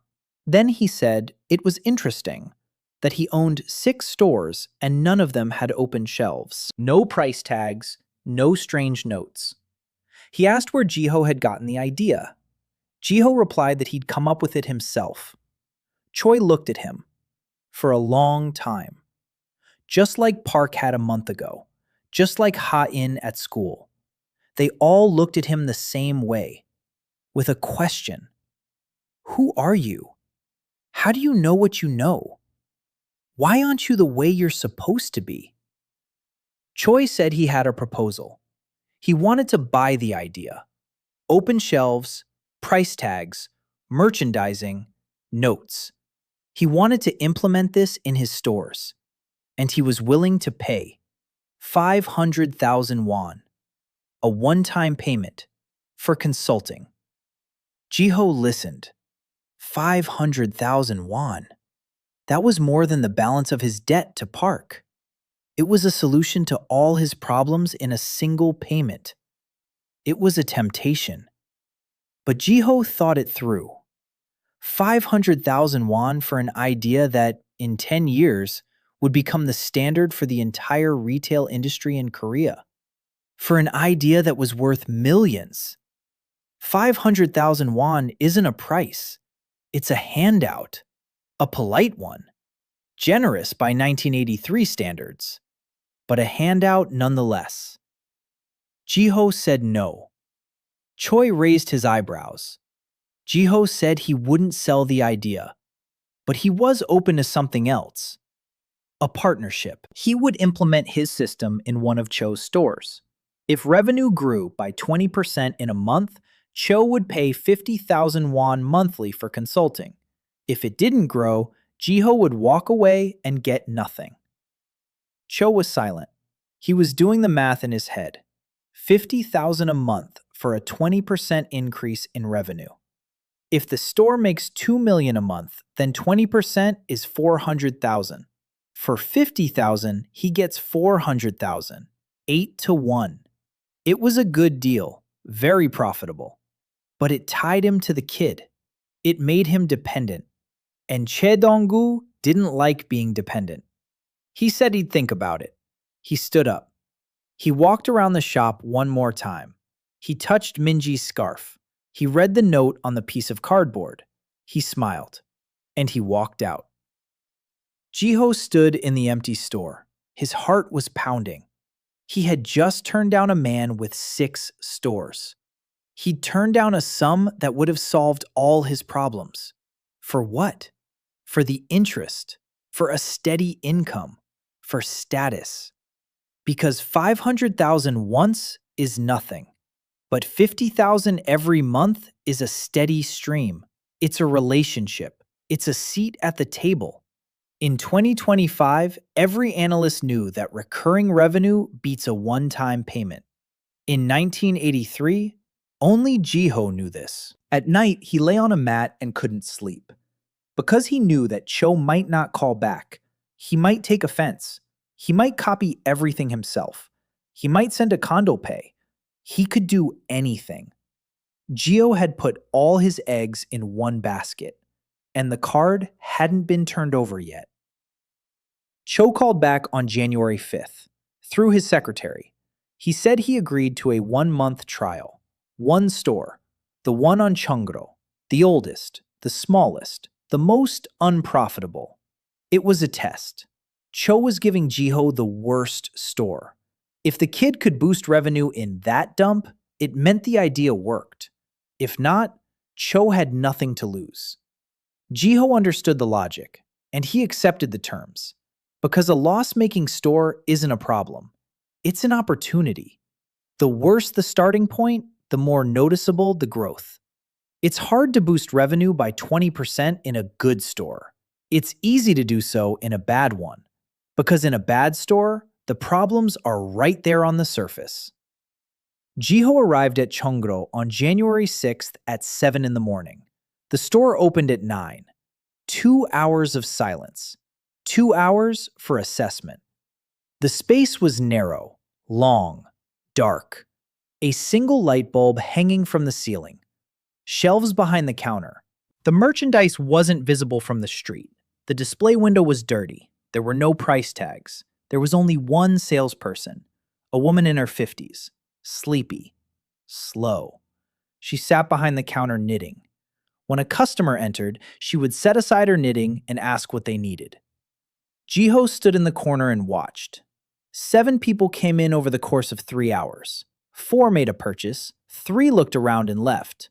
The average receipt was 1,200 won. According to the documents Che provided, monthly revenue was 860,000 won. Expenses were 740,000 won. Profit, 120,000 won. For a store on Cheongro, that was embarrassingly low. Jiho took out a notebook and began writing. Problem number 1, lighting. 1 lamp for the entire room. The merchandise is lost in the shadows. Solution, add 2 lamps. Installation cost, 8,000 won. Problem number 2, the storefront. Just shabby, unattractive, no merchandise in the window. Passers-by can't see what's inside. Solution, clean it. Place the 3 best items on display stands. Cost, 0 won. Just time. Problem number 3, display. Merchandise is behind the counter. Customers can't touch it. They have to ask. Barrier. Solution, move some of the merchandise to open shelves in front of the counter. Cost, 3,000 won per shelf. Problem 4, the sales clerk. Sleepy, uninterested. Doesn't greet customers when they enter. Doesn't make offers. Doesn't smile. Solution, conversation, motivation, a percentage of sales. Problem 5, product assortment. Monotonous, household goods, soap, rags, brushes. Nothing that makes you want to stop by on purpose. Solution, add an anchor product. Minji scarves, a few pieces, to attract a different audience. Jiho came up with a plan in a single day. The next day, he went to Chue's office. The office was in a building next to the main store in Dongdaemun. It was large, with a leather sofa, with a calendar on the wall, with the smell of cigar smoke. Chue was sitting at his desk reading a newspaper. He looked at Jiho. He nodded toward a chair. Jiho placed his notebook on the desk.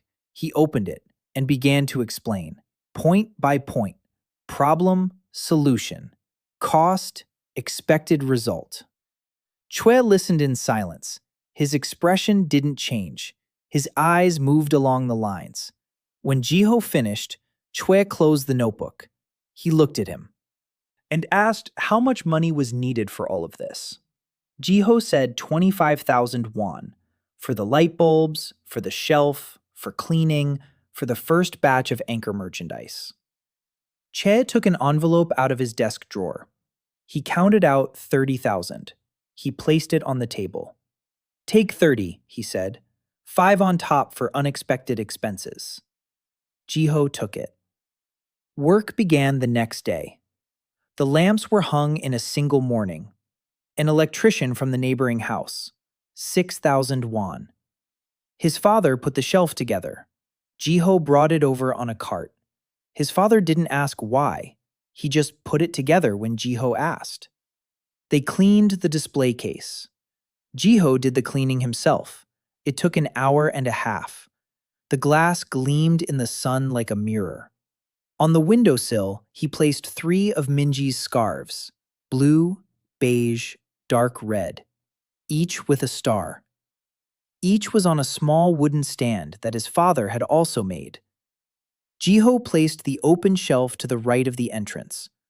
On it, he arranged the merchandise by category: soap with washcloths, toothbrushes with scoops, candles with matches, not individual items, but sets, solutions. A customer comes in for soap and sees a washcloth next to it. They take both. The average check goes up. Jiho offered the sales clerk a deal. The base salary stays the same, plus 3% of revenue over 30,000 per day. If the store makes 35,000, she gets 150 won on top. If it's 40,000, then 300. The woman looked at him suspiciously. She asked if it was true. Jiho said it was true, that he had an agreement with Mr. Che, the woman. And the next day, for the first time in a year, she came to work not in her house robe, but in a clean blouse. And for the first time in a year, she greeted a customer at the door. The first week, revenue 245,000 won. That was more than the usual 215,000 for the week, a 14% increase. Good, but not 20. Jiho made some adjustments. He added signs with phrases to the shelves.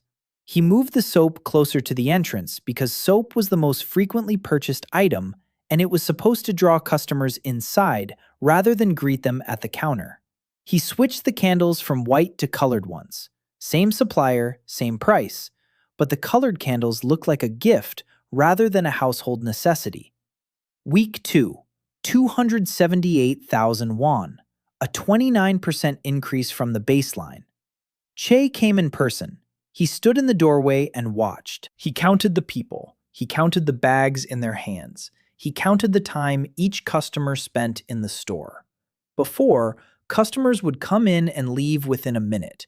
Now, they'd linger for 3, for 5, because they'd walk along the shelves, look, touch, read the notes on the cardboard boxes.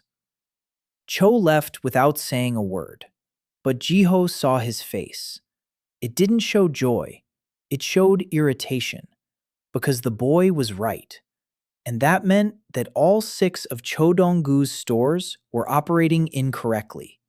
All 6, all these years. For a man like Cho, admitting that was more painful than losing money. Third week, 291,000, a 35% increase. The 20% threshold had been crossed. Cho sent an envelope, 5,000 won, the first payment for the consultation. Jiho took the money and added it to his savings for Park's final payment. Now he had 430,000 on hand. He was 35,000 short of 465,000. 10 days until Sola. 35,000 in 10 days. Scarves, the stall, shirts. It was real. It was close. Jiho could feel the finish line. He couldn't see it, he could feel it, just like a runner on the final lap can sense the finish line. But it's on that very last lap that people stumble. On January 20th, Hyun approached him after class. She stood in the hallway and waited for everyone to leave. Then, she said she wanted to show him something. She took a notebook out of her bag. Not a school one, a personal one, a thick one, with a brown cover. She opened it to a bookmarked page and showed it to him. The page was filled with notes, dates, names, numbers. Hyun was keeping track. She wrote down every time Jiho said something strange, every slip of the tongue, every term a 17-year-old shouldn't know, every prediction. In 30 years, economists will be writing dissertations. Product differentiation, unit economics. He didn't remember saying the last 2 out loud, but apparently he had, in class, or during breaks, or when he thought no one was listening. Ha-in wrote everything down, 23 entries in 2 months. She looked at him and said she didn't know who he was, that the So Jiho she'd known 3 years ago couldn't solve a quadratic equation, couldn't write a professor-level essay, couldn't use words that don't exist in the Korean language. She said she had 2 theories. The first, he's a genius who's been pretending to be a fool his whole life. Second, he's not the person he claims to be. A pause. Silence in the hallway. Light from the window fell on her face. Jiho looked at her and wondered what to do. Lying was pointless. She kept a notebook, 23 entries. She'd checked every word he'd said. She went to the library. She looked for sources. She didn't find any. And she kept looking. This girl won't back down. He said the truth was closer to the second theory. Hyun didn't flinch. She wasn't scared. She nodded, as if she'd received confirmation of her calculation. She asked who he was then. Jiho said he couldn't answer. Not yet, anyway. That it wasn't a matter of trust, it was a matter of safety. Hyeon looked at him for 5 seconds. Then she closed her notebook, put it in her bag, and said she'd wait. But if he did anything bad, she'd go to the teacher. Jiho said he wasn't doing anything bad, that he was trying to save his family. Hyun nodded. She turned around. She walked down the hallway. She stopped. She turned back. And she said that his essay was the best she'd ever read. Then she left. Jiho stood in the empty school hallway and watched her walk away. Snow was falling outside the window. Quiet, thick, January snow. He thought that in this world full of people who mistook him for a little boy, she was the only one who had stopped and looked more closely. The only one who didn't believe her eyes, but trusted logic. And that was at once the dangerous and the most beautiful thing that had happened to him since he'd woken up in the river. On January 25th, Jiho paid off his debt. He went to see Park in the morning. Inside the envelope were 465,000 won, the final payment. Park was sitting at the table drinking tea. He looked at the envelope, opened it, counted the money, slowly, bill by bill. Then he took out a notebook. He drew a line through the balance. He wrote the date. He stamped it. And he did something Jiho hadn't expected. He stood up. He walked around the table. And he bowed. Not deeply, but he bowed. Jiho stood there, motionless. In 30 years of work, Mr. Park with the gold tooth had never bowed to a debtor. Debtors bowed to him, but Pak bowed. Because in 3 months, a 17-year-old boy had done what no adult man in his memory had ever done. He'd paid off the debt, ahead of schedule, without tears, without haggling, without running around, according to plan, like a machine. Pak straightened up. His gold tooth glinted. He said that if Jiho ever needed money, he knew where to come. Not as a debtor, as a partner. Jiho bowed in return. He thanked him and left. He stopped on the stairs, leaned against the wall, closed his eyes. It was over. The debt is paid off. 850,000 won. 3 months. Scarves, shirts, the shop, copper, the consultation for Che. Hundreds of hours on his feet. Thousands of calculations in his notebook. And now, that's it. The So family no longer owed anyone anything. He stepped out onto the street. January in Seoul glistened with frost. The sun hung low and was blinding. Jiho walked home, carrying Park's receipt in his pocket. A piece of paper with a stamp. Proof that the debt had been paid off in full. He walked into the basement. His mother was sitting at the typewriter. His father was lying on a mattress. So-yeon was drawing in her notebook. His younger brother, Min-ho, who was 8, was sitting in the corner, picking at a hole in the wall. Jiho placed the receipt on the table in front of his mother. She took it, read it again. Her hands trembled. She looked up at Jiho. In her eyes was something he had never seen before. Not gratitude, not joy. Freedom. For 3 years, that debt had hung over her like a sword of Damocles. For 3 years, she had woken up at 4 a.m, and her first thought had been of Park, of the interest, of the fact that if she didn't pay, they'd take So-yeon to the sewing workshop. For 3 years, she hadn't bought herself a single thing. Not lipstick, not hairpins, not even a pair of socks. Everything went toward the interest. And now, the receipt, the stamp, the date. The debt was paid off. Her mother stood up from the typewriter. She walked over to Jiho, and she hit him, on the shoulder, with her palm. It didn't hurt, it was symbolic. Then she hugged him, pulled him close, and began to cry, quietly, without a sound. Only her shoulders shook. His father lay on the mattress, staring at the ceiling. He heard everything. He saw the receipt, but he didn't turn around. He didn't get up. He didn't say a word. Jiho saw his back tense, rigid. His father lay there in silence because his son had just paid off a debt that he couldn't pay off himself. And that silence weighed heavier than any words. That evening, Jiho sat on the basement steps and did the math. The debt was paid off, the scarves were selling, the shop was up and running. Consulting for Che brought in $50,000 a month. The shirts from the tailors were a steady source of income. Copper scrap was rising in price. After paying off the debt, he had about 80,000 won left, plus 80 kilograms of copper. The next step? Moving. An apartment in Mapo. He'd promised So-yeon. He'd promised himself. Renting an apartment in Mapo cost between 50,000 and 80,000 won per month, plus a security deposit. Security deposits in Korea in 1983 were a whole different story. The Junse system. The tenant pays a huge security deposit up front and lives without monthly payments. Or the Wolse system, a small security deposit and monthly rent. Only Wolse was suitable for the So family, a small security deposit, monthly payments.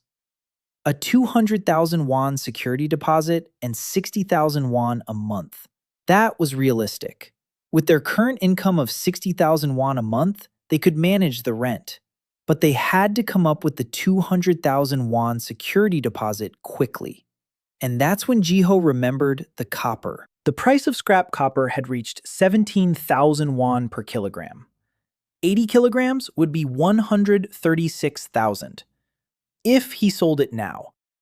But his memory told him the peak would be in February or March, 2,000 or higher. 80 kilograms at 2,000 would be 160,000, a difference of 24,000. Wait or sell? Jiho closed his notebook. He decided to wait. 2 more weeks. Solal arrived on February 2nd. The So family welcomed him in the basement. But for the first time in years, there was real food on the table. Tukguk, made with good flour. Mandu, japchae. Kimchi, made not from the cheapest cabbage, but from decent cabbage. With garlic, with pepper, with ginger. His mother had been cooking for half a day. Father sat at the table and said nothing. But he was sitting at the table. He wasn't lying on a mattress. He wasn't turning his back to the wall. He was sitting. So-yeon wore the new skirt Jiho had bought her at the market. Minho ate mandu and choked on it in his greed. Mother set down the last plate and sat down. She looked at the family, at the table, at the food, and she said quietly that this was the first good solal in 3 years. Father looked at her, then at Jiho, and for the first time since October, he spoke to his son. He said that the market stall needed to be insulated, that he'd noticed a crack by the door, and that if it wasn't sealed by spring, the rain would flood the shelf with merchandise. It wasn't gratitude, it wasn't acknowledgement, it was better than that. It was concern, professional, practical, fatherly. Jiho nodded and said he'd buy some weather stripping tomorrow. His father nodded and reached for his cap. That evening, Uncle Cho Bong-soo came by with his wife. The uncle who 3 months ago had shaken his head and called Jiho a good-for-nothing. Now he walked in and bowed to his mother. He set a box of fruit on the table. He sat down. He looked at Jiho. And he said that his son had passed his math exam. For the first time in 2 years, thanks to the lessons Jiho had been giving him on Sundays. His uncle didn't say thank you, but he said that. And in this world, that was more than a thank you. It was an acknowledgement. Quiet, Korean, through action, not words. That night, when everyone had gone to bed, Jiho went out onto the steps. He sat down. He looked up at the sky. There were no stars, clouds. It was cold but bearable. He sat there and thought about how 3 months had passed. 94 days since he'd emerged from Cheonggyecheon. In 94 days, he'd paid off his debt to the loan shark. He'd built a sales network, opened a shop, started consulting for a major retailer, found a team, found a designer partner, brought his father back to life, brought his uncle back into the family, provided for his sister. It was a lot, but it was just the beginning. A move lay ahead, registering the company, buying land in Gangnam, taking things to the next level. Ahead of him was Che Dong-gu, who was still a partner but would soon become a competitor. Ahead of him was a man from Yonsan who was buying up copper and whom Chiho had never managed to find. Ahead of him was Ha-in, with her notebook and questions he would have to answer sooner or later. Years lay ahead. Chiho stood up. He brushed off his pants and went to sleep.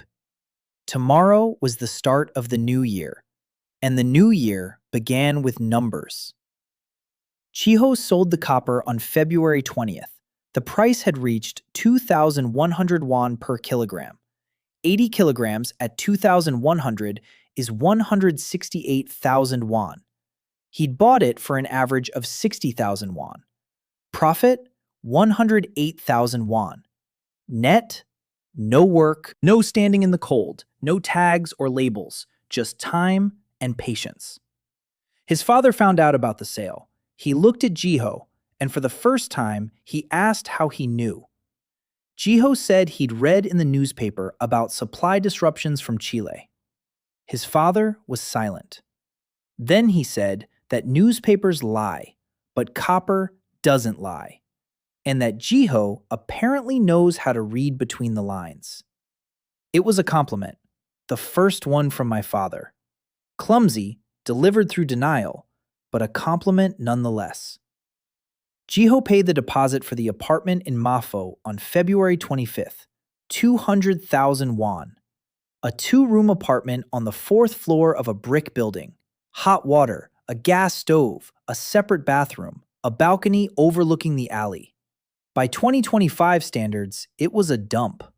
By the standards of a semi-basement in Dongdaemun, it was a palace. The move took place in early March. There weren't many belongings. Mats, a sewing machine, clothes, pots and pans, Soyeon's notebooks, her father's tools.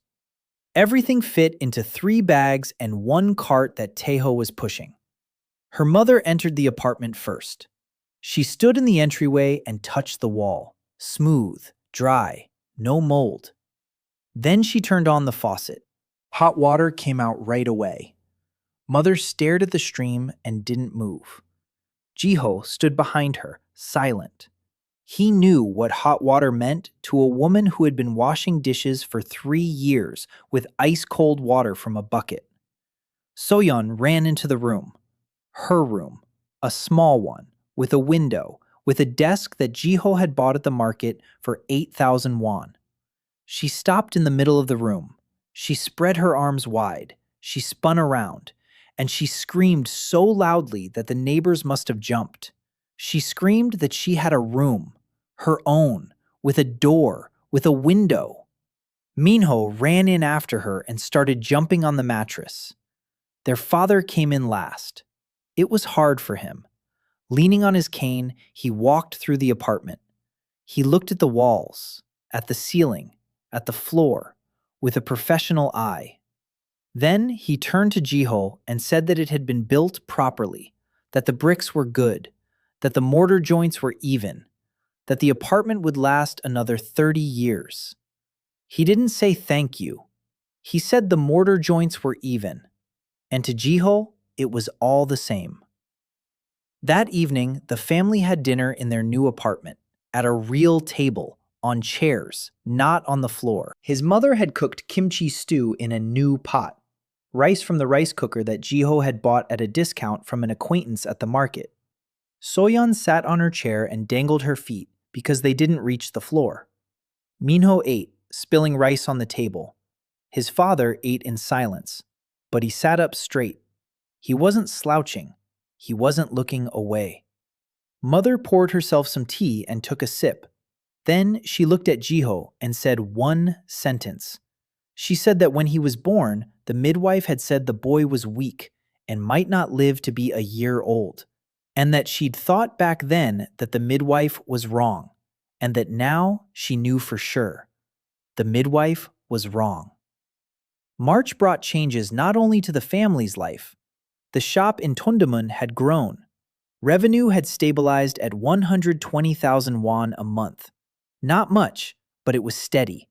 Regular customers, a predictable flow of business. The scarves sold out with the arrival of spring. But Jiho had already shifted gears.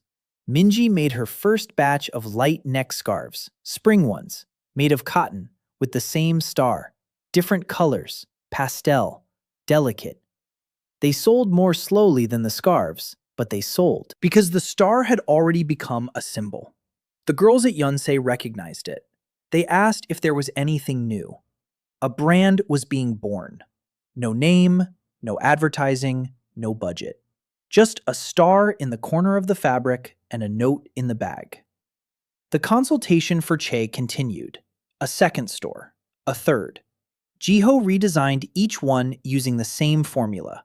Open shelves, price tags, stories on cardboard signs, and salespeople motivated by a percentage of revenue. The results were consistent. Growth ranging from 15 to 40%, depending on the store. Che paid on time, 50,000 won for each store. By March, Jiho was consulting for 3 stores, 150,000 won a month. Just for advice, for words, for knowledge from the future translated into the language of the present. But Che was changing. Jiho could sense it. At first, Che looked at him with curiosity, then with respect, now with irritation. Every successful store was proof that Che had been doing things wrong. Every percentage point of growth was a slap in the face to his experience. And Che wasn't the type to put up with slaps for long. At the end of March, Che summoned Jiho to his office. He was sitting at his desk, smoking. He looked at Jiho and said he wanted to change the terms. Instead of 50,000 per store, he was offering a fixed rate, 100,000 a month for all 6. Not 300,000 as it would have been under the old scheme. 100,000. A third. Jiho understood. This was the beginning. Che was a quick learner. He'd already grasped the principles. He'd already seen how open shelves worked. He already knew about price tags and notes. He no longer needed a consultant. He just needed time to copy everything and get rid of the kid. 100,000 isn't an offer. It's a warning. Agree to less or you'll get nothing. Jiho said he'd think about it. He left the office. He walked down the street thinking. Che Donggu was turning from a partner into an enemy. It was predictable. In business, a partnership based on inequality always ends in conflict. Jiho had given Che a tool. Che had learned how to use it. Now the tool was no longer needed. He had to prepare, not for a quarrel, for a war. A quiet one, a commercial one, but a war nonetheless. And for war, he needed resources that Jiho did not yet have. Money, people, connections. A legal structure. A company. A real one. A registered one. With a seal and articles of incorporation. In April 1984, Jiho began the process of establishing So Sansa, a trading company, in his mother's name. So Sansa was registered on May 15, 1984, a small trading company. Authorized capital, 500,000 won. Founder, his mother. Director, his mother. Actual manager, a 7-year-old boy who stood behind her and dictated every number. Park Hae-jin had appeared in Jiho's life 2 weeks earlier. He found her through his uncle. His uncle mentioned that a major trading company had fired an accountant who refused to falsify the financial statements. She was fired quietly, without a scandal, but with a black mark on her record. Not a single firm in Seoul would hire her. Because in this city, honesty was not a virtue, but a disease. Jiho found her address. He showed up unannounced. The door was opened by a 29-year-old woman wearing steel-rimmed glasses. Behind her, a little girl of about 4 was playing in the room. Hae-jin looked at Jiho and asked what he wanted. He said he needed an accountant. She said she wasn't working. He said he knew. And he knew why. And that was exactly why he'd come to see her. Hae-jin let him in. They sat down at the table. The girl was playing on the floor. Jiho told her about Sosan's, about the shop, about the scarves, about the consultations, about the plans. Hae-jin listened in silence. Her expression didn't change. When he finished, she asked one thing. She asked if he would ask her to falsify the numbers. Jiho replied that he wouldn't, that the numbers would be real, always. If the numbers were bad, he wanted to know they were bad, not pretend everything was fine. Hae-jin looked at him for 10 seconds. Then she took off her glasses, wiped them, put them back on, and said she'd start on Monday. Jiho set her salary at 80,000 won a month. That wasn't enough. Hae-jin was worth 3 times that. But Sosan-san was young. Hae-jin didn't haggle. She came in on Monday, with her daughter, because she had no one to leave her with. Jiho's mother looked at the girl. She looked at Hae-jin, and without a word, she placed a bowl of rice in front of the child.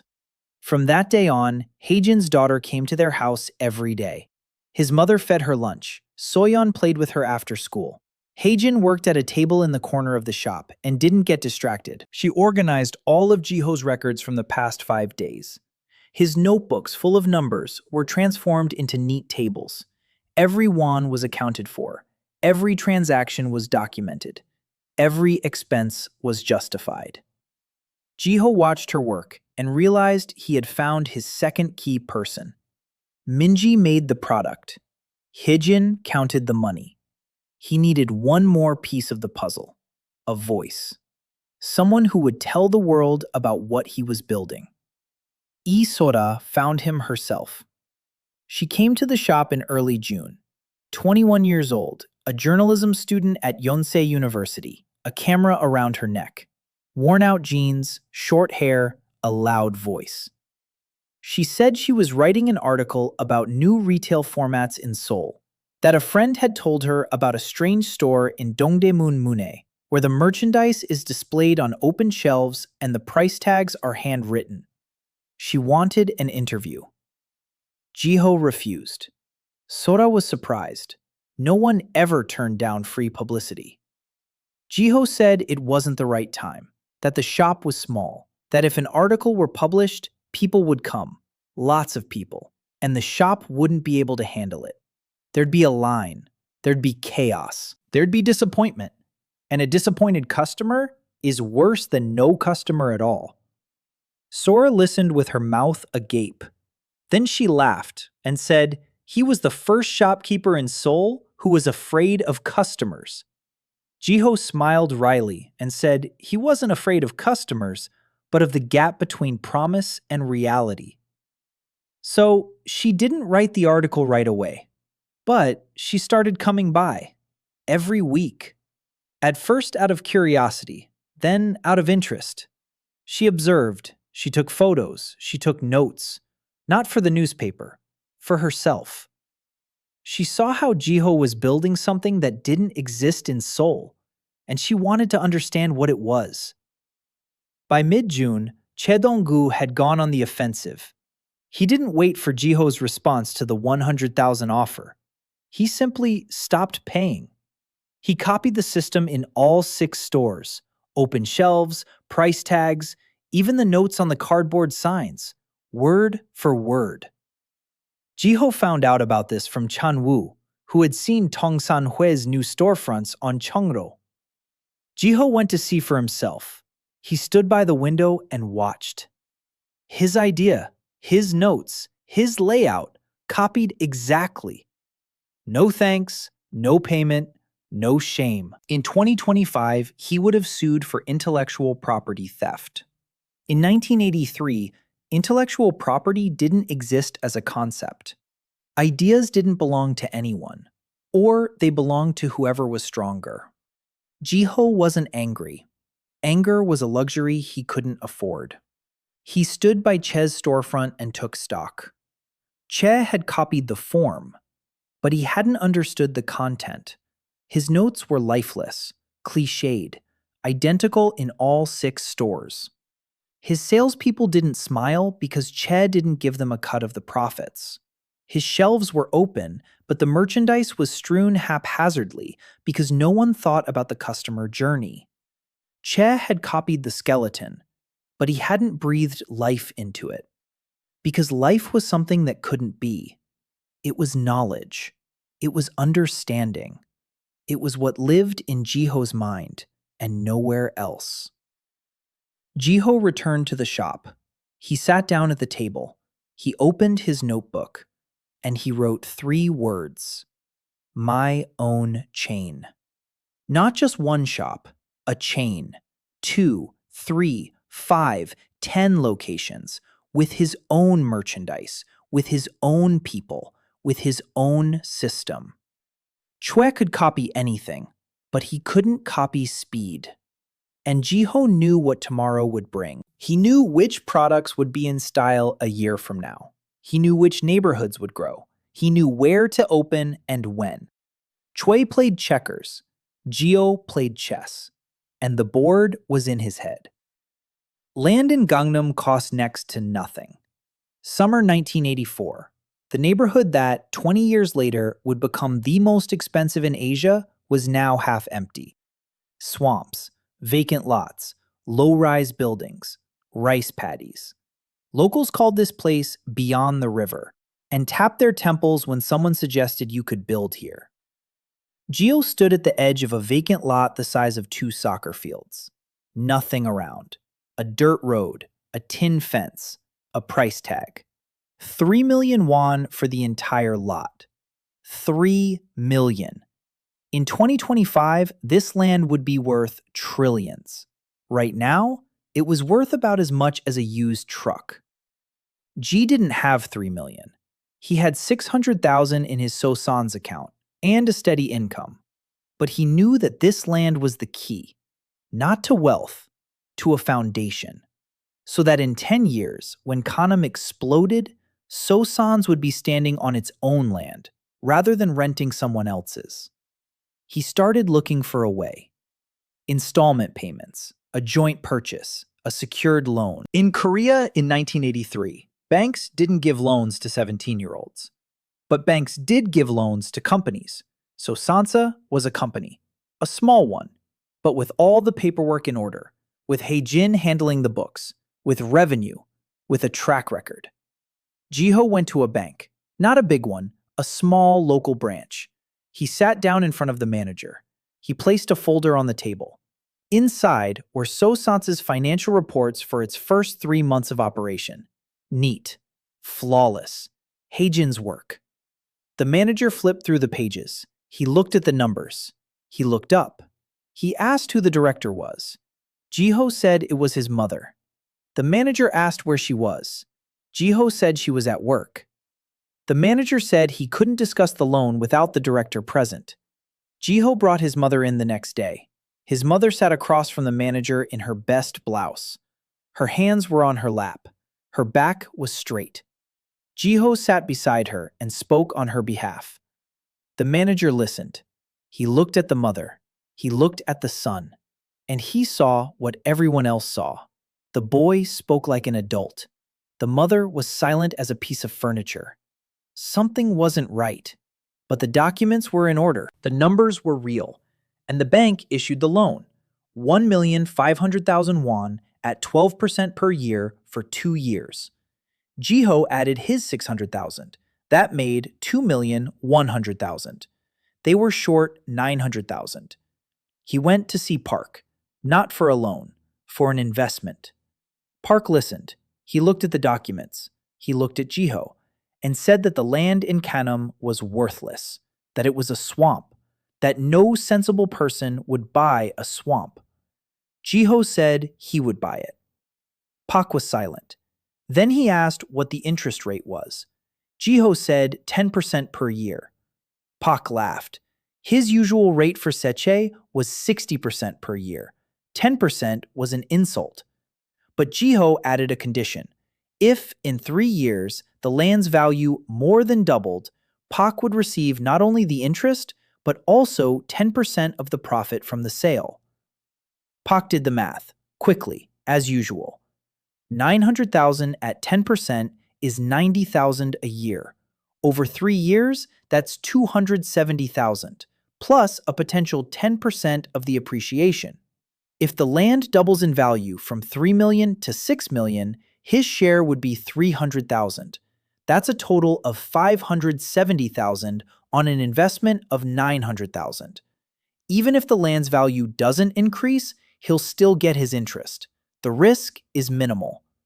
Park agreed. The plot in Gangnam became the property of Sosans on August 1st, 1984. Jiho stood on that vacant lot and looked at the marshy ground. Mud, weeds, a tin fence. In 20 years, there would be skyscrapers here. He knew that. But between now and then lay 20 years of work. The fall of brought an encounter Jiho hadn't planned on. Yoon Chedi arrived in Seoul in September, a 20-year-old Korean woman from Los Angeles, the daughter of the owner of a small chain of Korean stores in California. She spoke Korean with an American accent. She wore Levi's jeans and Nike sneakers. She chewed gum. She laughed loudly. The women at the market turned to look at her as if she were an alien. Jiho met her in the shop. She had walked in by chance. She saw the sign. She walked in. She touched the scarves. She looked at Minji's shawls. And she said in a mix of Korean and English that it looks like anthropology. Jiho froze. Anthropology. An American chain of clothing and home goods stores, founded in 1992. It didn't exist in 1984, but the concept was already taking shape in the mind of the daughter of a Korean immigrant from Los Angeles. Jiho asked what she meant. Chedi explained, a store where the merchandise is displayed as if in a home, not in a warehouse. Where every item tells a story. Where the shopper feels like a guest, not a customer. She said this and looked at Jiho. And in her eyes, he saw something he rarely saw in Korea in 1983. Recognition. She recognized the language. Not Korean, but the relation of business. The language of the brand. The language of the future. They talked for 2 hours. Jiho forgot that he was 18. Sherry forgot she was in Korea. They talked about retail, about marketing, about franchises. Winter 1985. 1 year since Sojiho emerged from Cheonggyecheon. 1 year. 365 days. If someone had told the So family in October 1983 that their lives would change completely, they wouldn't have believed it. Her mother wouldn't have believed it because she had long since stopped believing. Her father wouldn't have believed it because his pride wouldn't allow it. Soyeon wouldn't have believed it because she was 10 and didn't yet know that life could change. But life did change. So San-sung occupied a small office on the second floor of a building in Mapo. 2 rooms. In one, Hae-jin sat with her accounting ledgers and an adding machine. In the other, Jiho's desk, a chair, notebooks, a map of Seoul on the wall, pinned with pins. Each pin was a point, a shop, a supplier, a competitor, an opportunity. Red pins were hers, blue pins were others, green pins were potential ones. The map looked like a battlefield, because it was a battlefield. Che Dong-gu hadn't forgiven him. He hadn't forgiven the boy for turning him down. He hadn't forgiven the boy for being right. He hadn't forgiven the fact that his own stores had grown on the back of ideas he'd stolen and never paid for. In Che Dong-gu's world, people either obeyed or disappeared. The boy, So, did neither. He grew up, and that was unforgivable.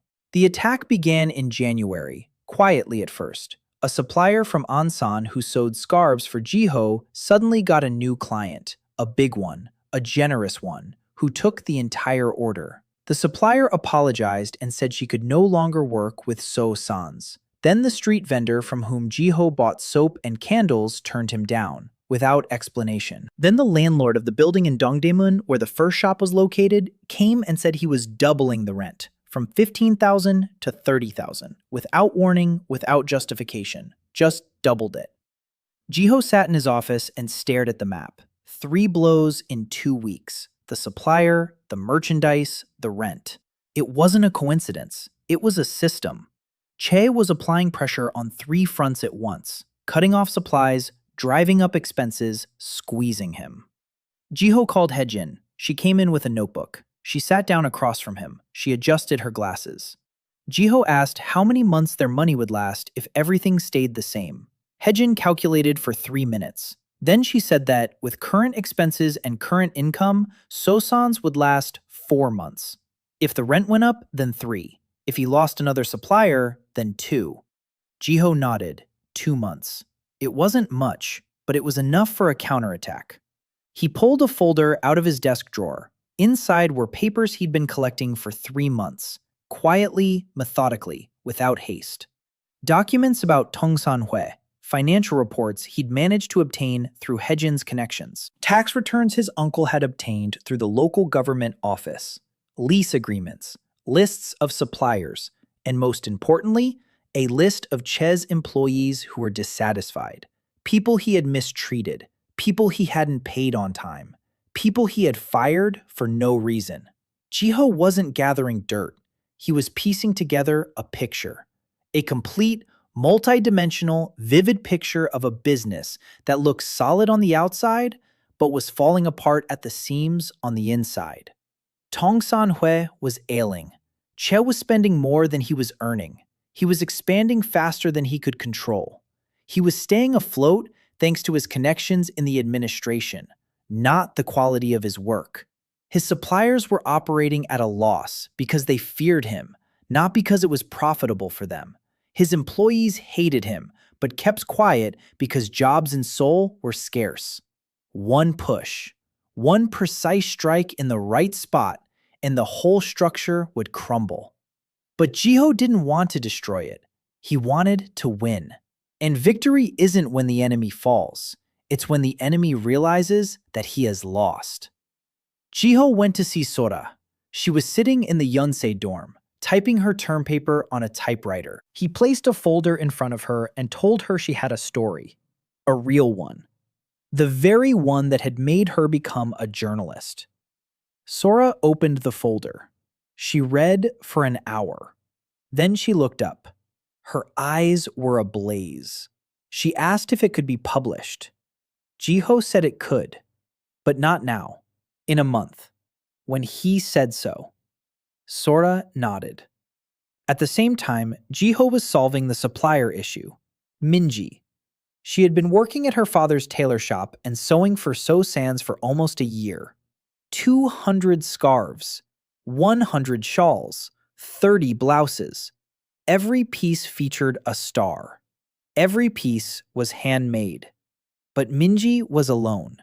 She couldn't replace the supplier from Ansan. She couldn't sew 100 scarves a week. She couldn't handle the entire order. Or maybe she could, if she had assistance. Jiho suggested she hire 3 seamstresses, home-based workers, just like Jiho's mother. Women who sit at home and sew for pennies. Minji would teach them. She'd set the standard. She'd oversee quality. She'd become not a seamstress, but a production manager. Minji was scared. She said she didn't know how to manage, that she just sewed. Jiho said she didn't just sew, that she created. And those who create can always teach. Minji found 3 women in a week. 2 weeks later, they were sewing according to her standards. Not perfect, but acceptable. Production tripled. The supplier was replaced. Jiho solved the rent problem differently. He didn't haggle with the building owner. He found a new space, 2 blocks away, larger, 30 square meters for 20,000 won, and he moved in 3 days. His father helped. He took apart the shelves, carried them over, put them back together at the new location, without asking why. He just worked. In March 1985, Han So-jung came to So-san's office, spring 1986, 2.5 years since the awakening. So-san's had grown from a small shop into a company with a monthly turnover of 15 million won, 4 retail locations, in-house clothing production under Minji's leadership, a partnership with the Han family for fabrics, imports of Japanese electronics through Contacts Sherry, land in Gangnam that had already doubled in value and continued to rise. The team. Haejin did the accounting, Minji designed, Chanwoo managed, Taeho provided security, Sora wrote, Sherry translated the world, Sojung opened doors. Her mother sewed and fed everyone who came to the office. Her father fixed everything that broke and was silently proud, though he never said the word out loud. And Ha-in, who waited, who kept her notebook, who no longer asked who he was. She simply knew that he was different, and she accepted it, and she helped. She proofread his texts, she edited his letters, she found errors in the documents. She became his shadow, quiet, precise, indispensable. Choi Dong-gu didn't give up. The attacks continued throughout 1985. He tried to bribe Chanu. Chanu refused. He tried to intimidate Minji through her father. Minji's father went to Jiho and said he was being threatened. Jiho resolved the matter through her uncle and the district office. Once again, a stamped document proved stronger than a fist. He tried to frame So-san's through the tax inspector. The inspector came to conduct an audit. Haejin laid out the accounting records in front of him, where every won was accounted for.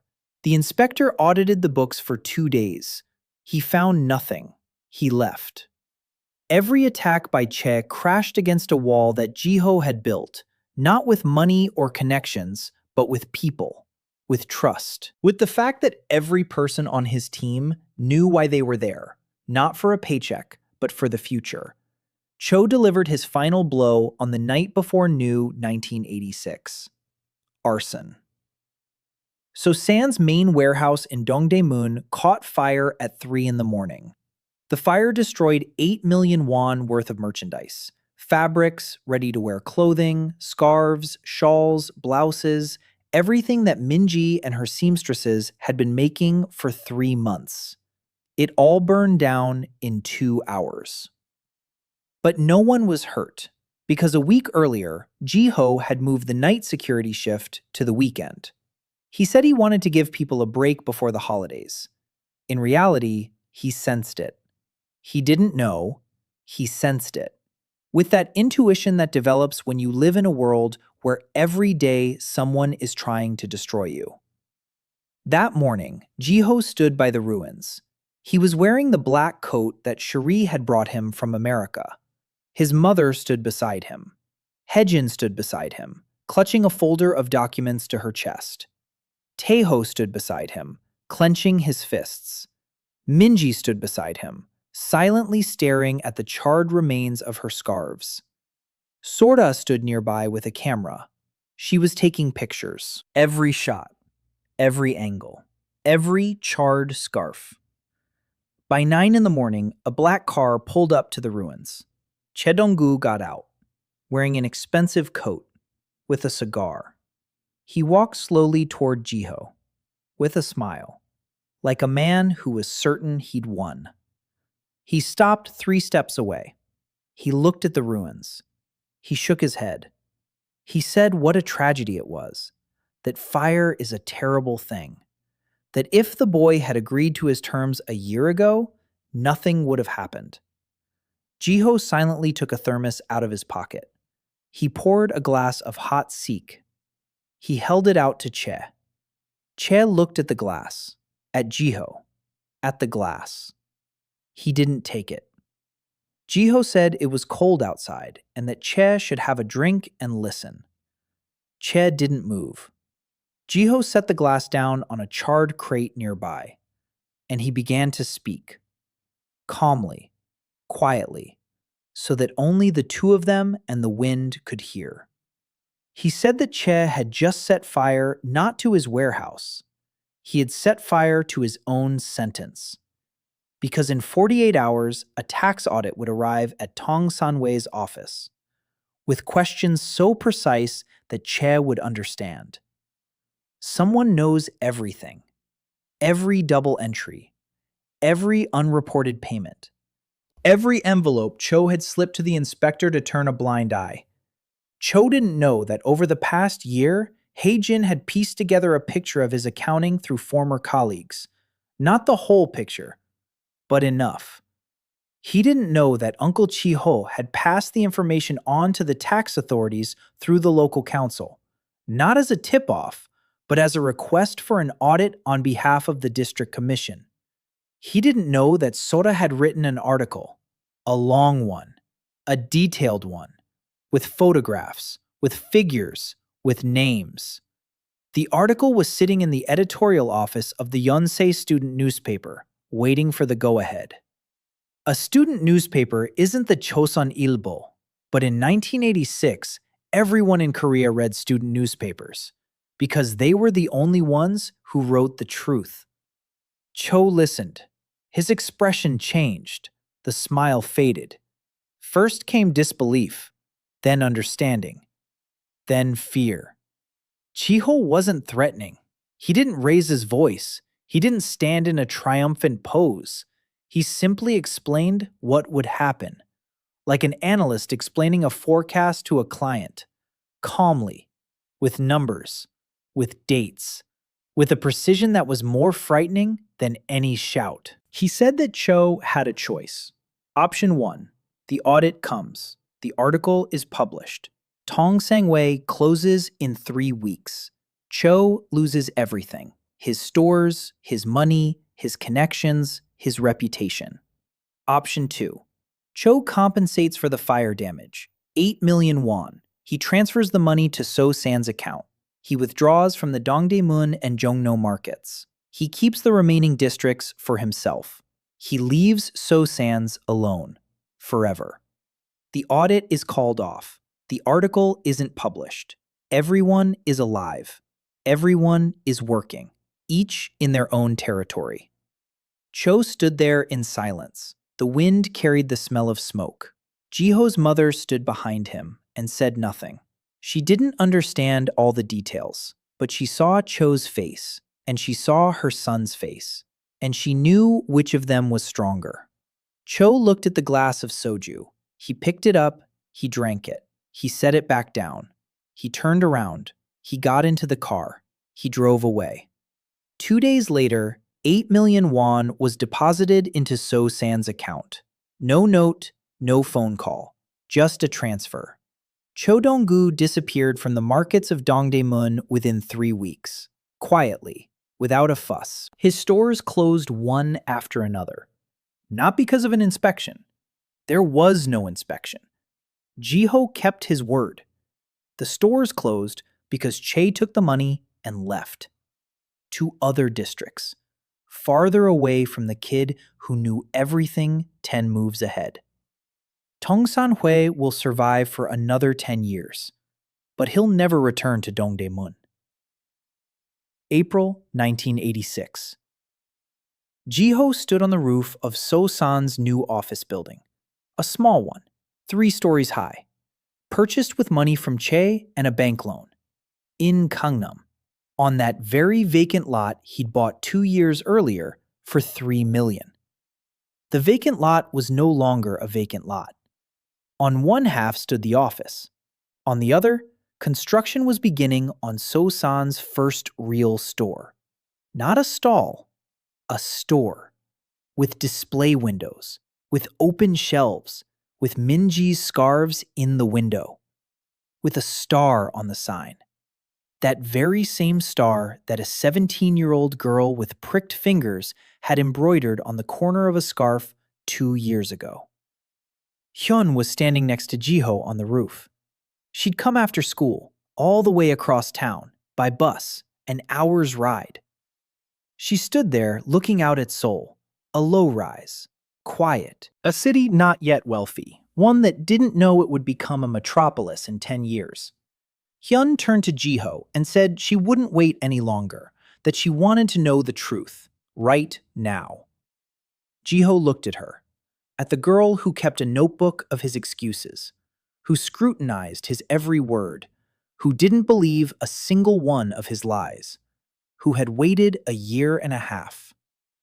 He said he couldn't tell her everything, but he could tell her the most important part. He said he knew things that hadn't happened yet, that he could see further than others, not because he was a genius, but because he had experiences he shouldn't have had. Ha-in listened. Her expression didn't change. She wasn't scared. She didn't laugh. She didn't flinch. She nodded, once, and said she knew, that she'd known from the very beginning, that a person doesn't change overnight, that the useless So couldn't suddenly become who he is, that the only explanation she'd found, and the one that matched the facts, was impossible. But that's exactly why it was right. She asked one thing. She asked if he would use what he knew solely for money. Jiho looked out at the city, at the rooftops, at the smoke from the chimneys, at the bridge over the Han River, at the small lights that were beginning to come on as twilight fell. And he said no. He said that money is a tool, not a goal. That the goal is so mothers don't have to sell their silver rings, so fathers don't break their backs on construction sites, so girls don't have to save a crust of bread for tomorrow, so boys don't go drown themselves in shallow rivers because they can't feed their families. He said he isn't building a company, he's building a family that just happens to make money. Ha-in was silent. Then she said quietly that it was a good goal. The wind was blowing in from the river, cold, spring-like, smelling of water and earth. Somewhere down below on the street, Taeho was unloading boxes. Chan-woo was counting the merchandise. Hae-jin was sitting in the office compiling the quarterly report. Minji was sketching designs for the new collection. Back home in Mapo, her mother was putting a pot of tteokguk on the stove because everyone would be coming home for dinner soon. Her father was sitting on the balcony, looking out at the courtyard.